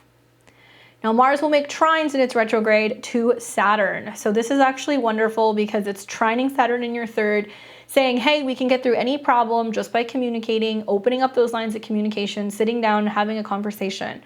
Contracts are important. Getting things in writing are important. Making an effort to have meetings, make phone calls, call people back, that kind of stuff. Not communicating is going to create more problems. So be mindful that other people can be doing stuff, right? Because Mars rules your 12th. That can kind of bring out some stuff in you that can be a little bit more intense. But if you talk about it and you let them know, hey, I'm getting triggered, or I don't like this, or this is bothering me, or you did this thing and it upsets me, and I'm worried about it, or I have this repressed trauma, you can get through anything as long as you communicate. And finally, Mars will square Neptune several times. You've been feeling this recently, Sag, and honestly, it's kind of a downer energy. There is a sense of being like, where are my relationships going? Where is my home life going? You know, there can be fears that come up with Mars square Neptune that's like, are they going to leave me like people have in the past? Am I ever going to finally get out of my hometown? You know, when am I going to meet somebody and move? That kind of stuff comes up here. And I would say that Sag season is also going to be really interesting because right around your birthday, November and December, it's going to show you whether or not like some people are worth actually working hard for, and the fact that you can't allow your past to kind of like cripple you from being able to move forward. And you'll see that, you know, Mars in the 7th square Neptune is people going, what happened to you? What happened in your past? You need to talk about it. We need to clear this out. Like, we can't just kind of let this keep going. Like, you need to open up. And if you're willing to do that, and if you're willing to talk to people and like work through some of the conflict, you can see huge breakthroughs, not just in your relationships, but also in your home and your family structure.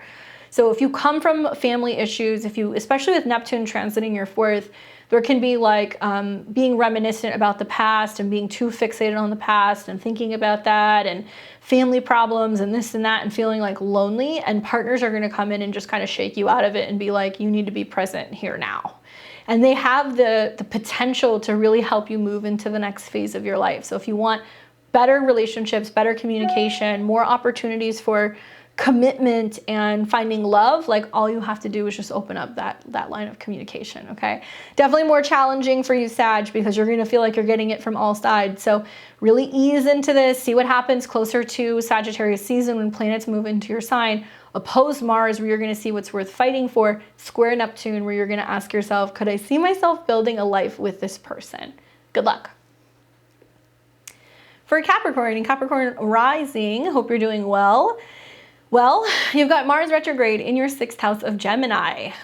Time to get active, right? Sounds kind of weird with Mars retrograde.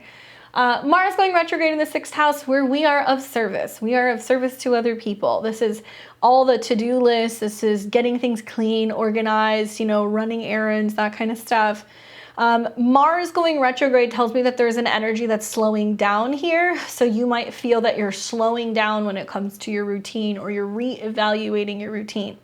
Mars rules your 11th house of goals, and it also rules your 4th house of home. So it tells me that it's a wonderful time for you to be like, okay, I'm going to come up with a routine that's going to work for me. I think a lot of Capricorn and Capricorn rising are going to be thinking about setting up a home gym or in a home office space, or working from home in some way, maybe getting involved in a family business, property, or maybe even real estate.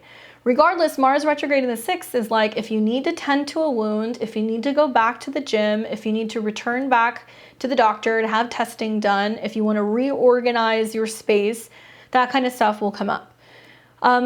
I think it's a wonderful time to like clean out the kitchen, clean out the garage. Like, it sounds weird, I know it's the end of the year, but if you're doing little bits at a time throughout the next couple of months, these tasks aren't going to seem so daunting. Same thing with like potentially going back to working out or making some changes in your diet. Small, subtle changes over the next few months will lead to total transformation, reorganizations, healthier lifestyles and habits and schedules as we get to the spring of 2023. One thing you want to watch for, though, is with Mars retrograde here is like, it's not really a time to get surgical procedures or try any crazy new health things.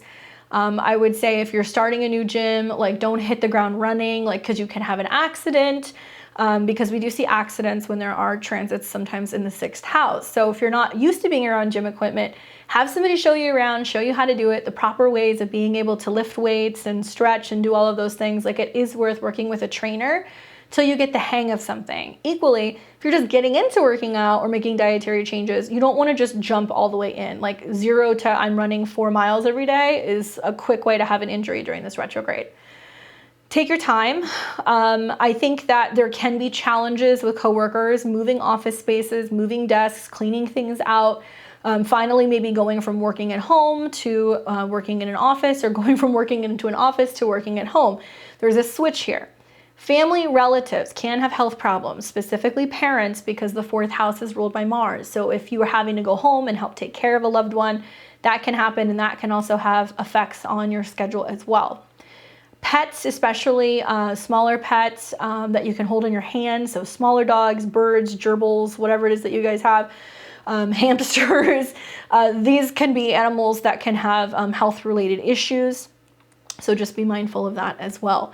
But take your time if you're going to make scheduling or health changes. And some of you guys might change jobs as well, or you might find that just your direction in life and how you want to work and be of service is shifting as well. But for the most part, clean and organized house is what you're aiming for. So rather than feeling like you need to do one deep clean before the holidays, you know, work house by house, room by room, breaking things down and kind of getting things organized. So come the time of spring next year, you're in a completely different environment and everything's organized and labeled and you can find everything very nicely.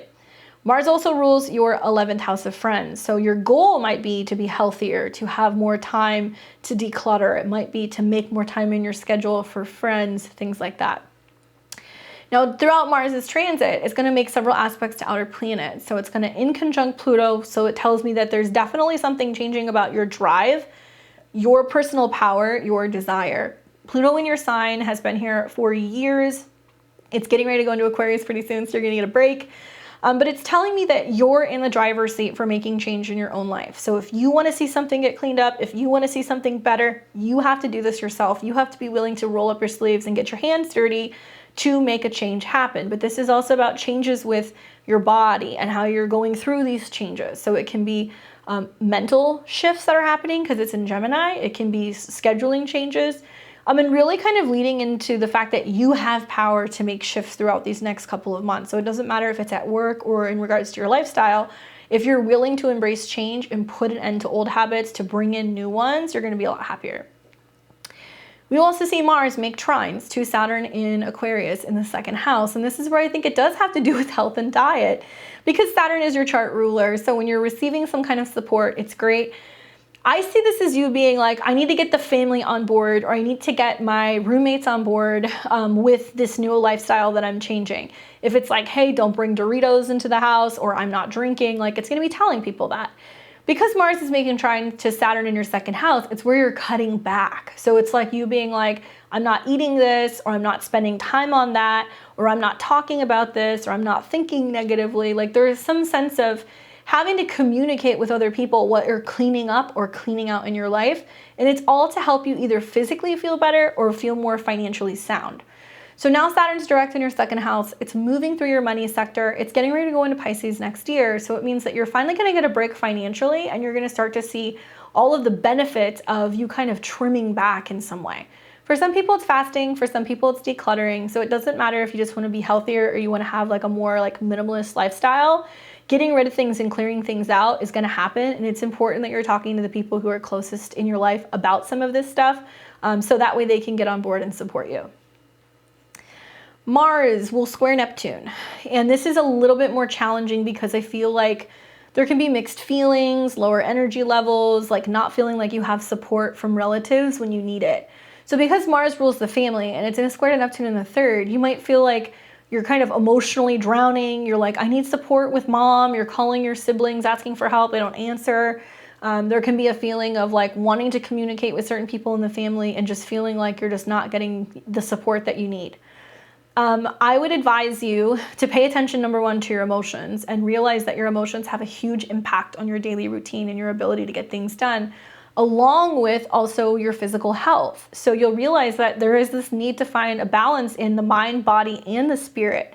So if Gemini is the mind, right, and the 6th house is very much about routines, I think the square to Neptune is like, how's your mental state?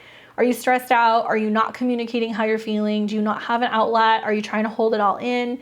And being a Capricorn, obviously you always have your game face on, but I think that there is this turning point where you're realizing that when you're holding everything in and you're taking everything on and not expressing, or you don't have an outlet, that it can affect your daily routine. So walking, swimming, jogging, journaling, right? All of these things are really great ways to be able to kind of work this energy out, and be present when emotions come up, and be gentle with yourself throughout those squares. That can be a time where you're more prone to accidents. Be careful with driving. Don't be texting and driving. And be mindful that your digestive health is somehow affecting your mental state. So incorporating like healthier routines where maybe you're going for walks, you're meditating, stuff like that, is going to give you the balance, you know, that you need in your day-to-day life, especially spiritually or mentally in general.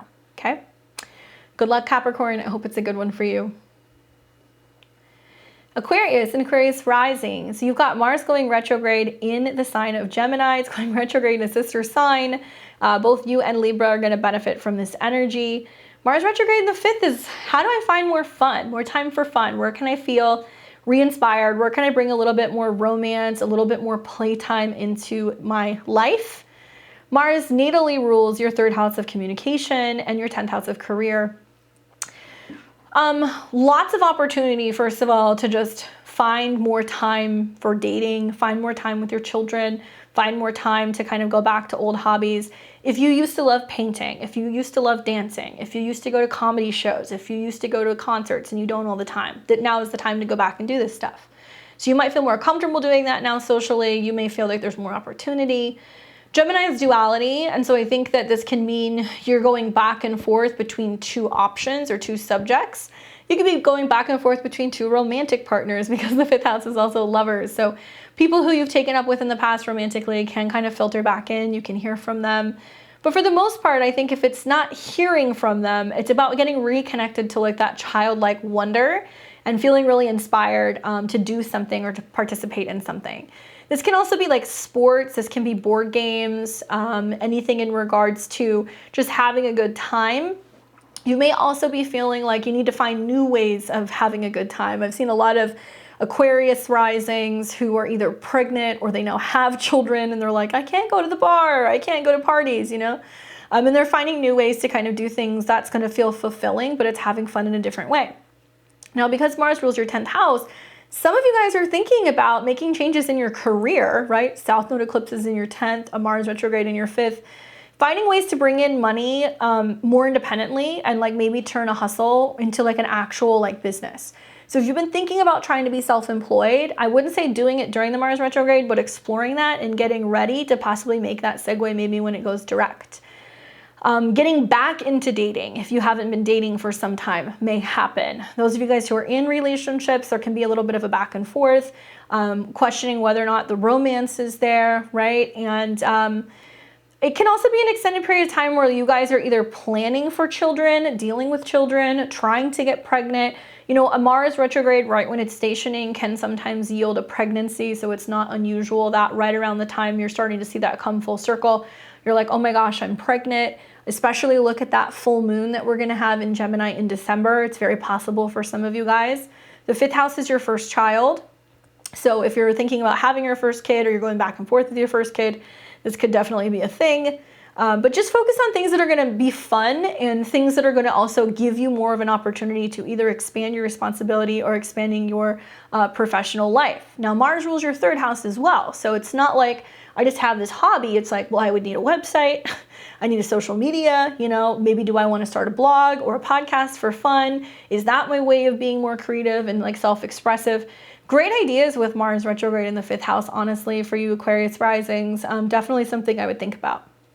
Now, throughout this transit, Mars will make several aspects to outer planets. It's going to first in conjunct Pluto in the 12th house, where it's trying to clear out any of your fears, any of your doubt, okay? So there's a need to clear out doubt. There's challenges of like, oh my God, am I afraid of having a kid? Or am I gonna be successful enough? Or, you know, am I good enough at this thing? Are people gonna buy it? Like it's trying to kind of clear all of that out from your subconscious. Next year, we're gonna have Pluto go into your sign. So it's like a huge power up period for Aquariuses. There's just gonna be this new identity, this new self that's born out of the ashes of whatever is breaking down right now.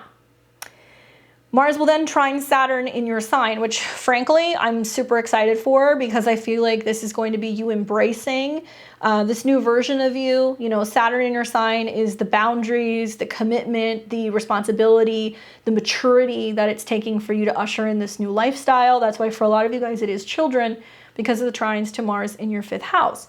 But it can also be, I love this enough to take it seriously and pursue it. You know, getting really serious about love, getting really serious about things that you want to be playing with and like kind of participating with. That's going to put a smile on your face. So when these two planets work together, you're going to see that it is possible for you to give birth or create something new that can actually be put together in like a very mature and responsible way. That's why I said parenting for a lot of you guys.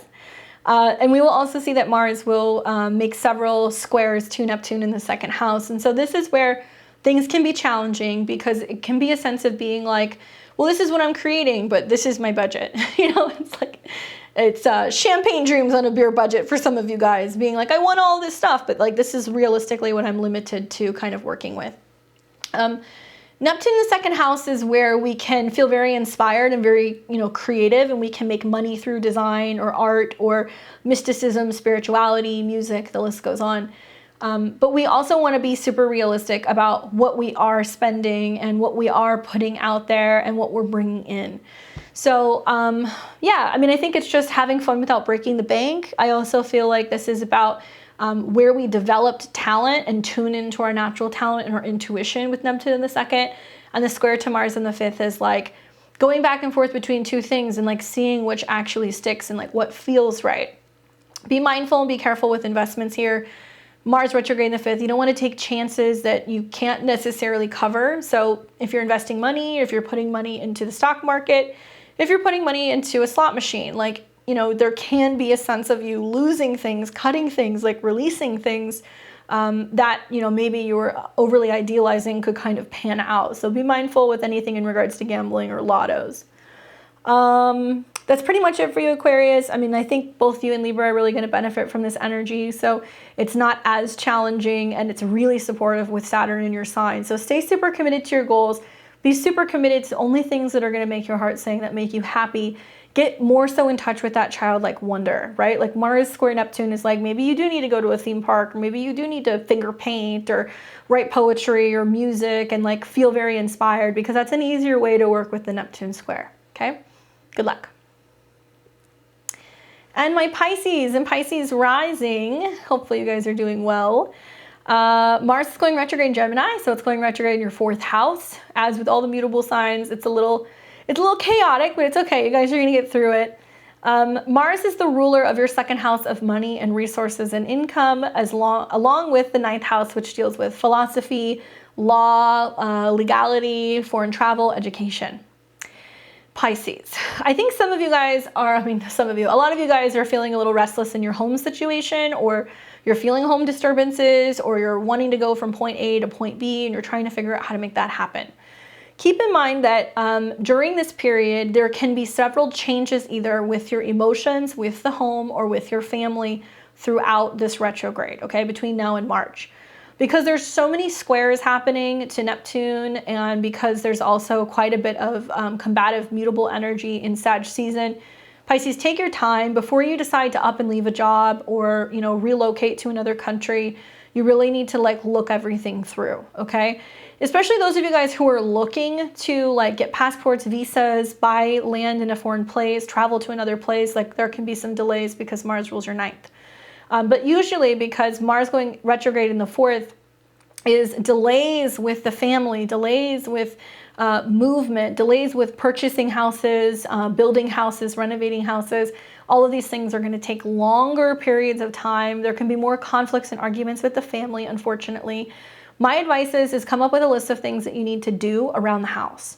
Little things, you know, oh, I got to fix the light switch. I got to mow the lawn. I've got to organize the garage. I've got to, you know, redo the roof, like whatever. Like little things, and move furniture around so that way you're not having as much conflict with the family, because if you don't use that Mars energy appropriately, there's problems. If you're thinking about moving from one house to another, there might be like a delay where like something's not ready and you're getting frustrated because you're like, I'm paying for this, I'm putting money into this, why is this not ready? longer times for homes to close too, if you're buying or selling, or people can have a reversal in terms of, oh, I was gonna let you stay, you know, in my apartment, but I decided to rent it. Sorry, it's no longer available. These are kinds of things that you're gonna hear. Mars rules your second house of income. So you may find that you're able to sell one house, which is a delayed process, but you finally sell it and then you buy another. For some of you guys, it's buying a second home, or it's going to be a sibling moving in with you, or you're moving back home to save money, right? That might be something else that plays out. At the end of these, at the end of this retrograde in the squares, you're going to have Mars that's going to go into your 5th house, and you're going to have Saturn that's going to go into your sign. So I know some Pisces and Pisces rising are moving in with significant others, moving in with romantic partners, getting ready to move back in with family, have family move in with them, because some of you guys are thinking about having children soon, or you're planning on doing that in the future. Just keep in mind, things are going to be all over the place with this retrograde because it's going to square Neptune. We're going to see also lots of oppositions in December. I want you guys to think about what was happening during Virgo season. We had planets go into your 7th house, which was kind of combative. And you might have felt like you don't want to be home and you're not getting on well with a family member or a romantic partner. In December, when we have planets going to Sagittarius, it's going to oppose Mars and square Neptune, where you're going to be like, work is taking me in a different direction. Some of you guys will use work as the method to be able to get out of the house or be able to relocate in general. Mars will make several aspects throughout this transit. So first, it's going to make an inconjunct to Pluto, which tells me that you're having to get real about making changes in your personal life, your private life, to better align with your goals. So if you're like, I don't resonate with, you know, this city anymore, or this country, this house isn't me, it's not working, let's get rid of it, like that can happen. There can also be a sense of you connecting and talking to other people, because Pluto is in your 11th house, of people helping you through conversations with friends, or you know, just like socializing, like what is important to you. You might hear that other friends are saying like, yeah, we're moving, we're going to another city, we're going to another state. You know, our family doesn't want to be here. And you're like, wow, okay, it's not just me. Like other people are kind of having like the same vibes, and that's going to incentivize you to want to possibly make a change in your home front. 2, you're going to see that Mars is going to come into a trine with Saturn. So Saturn's in your 12th house, which is kind of resting, recuperating, kind of hidden behind the scenes. It might feel like some of your friends are leaving, some friendships are dying out, it's harder to connect with certain friends, or you're feeling a little bit more isolated. Saturn will do that in your 12th house. Keep in mind, Saturn's going into your sign next year, so there's about to be like some huge life commitment that you're making, whether it's moving or committing to a goal or just standing up for yourself more. But when Saturn comes into a trine with Mars, I feel like there's going to be an opportunity where you're going to get insight intuitively about where to end things, where to move forward. Like you're just using either your dreams or your intuition to help you better navigate making some of these shifts. Now, there can be endings though, because Saturn in the 12th has endings. So it's kind of like being like, okay, we say goodbye to this house, but that's because we're getting a new one. We are moving away from family, but that's because we're starting our own family. Like it's kind of bittersweet. And these air trines are happening in water houses. So it's endings with home and family, endings with situations behind the scenes, letting people know, like friends, actually we're moving town, we're going somewhere else, which can be, like I said, kind of bittersweet in general. And we will also see Mars come into several squares with Neptune. Now, personally, this is the one that's going to get you, and this is why getting adequate rest, sleep, meditating, connecting, so you get some kind of guidance is really helpful, because sometimes your eyes will deceive you. So Mars squaring Neptune is a lot of like, oh, I thought it was going to be great, like moving to this place. And then you get there and you're like, oh, I'm not so sure about this. Like it doesn't look like the pictures. That's what I'm hearing from a lot of Pisces rising. You know, they saw this perfect house, they get in the car, drive across the country, go and they look at it and they're like, it's horrific. We're not moving here. And we were planning on moving here. Really see things for what they really are. Like you got to take off the Neptune goggles. There is a need to like thoroughly investigate and make sure things actually are as good as they appear.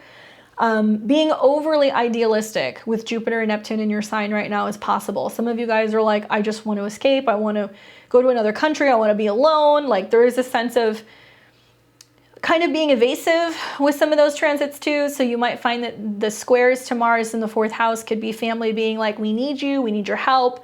You know, we need you to help take care of family. Can you help us financially? Like, are you getting a job? Are you coming home? And you're going to be like, leave me alone. I don't want to be there.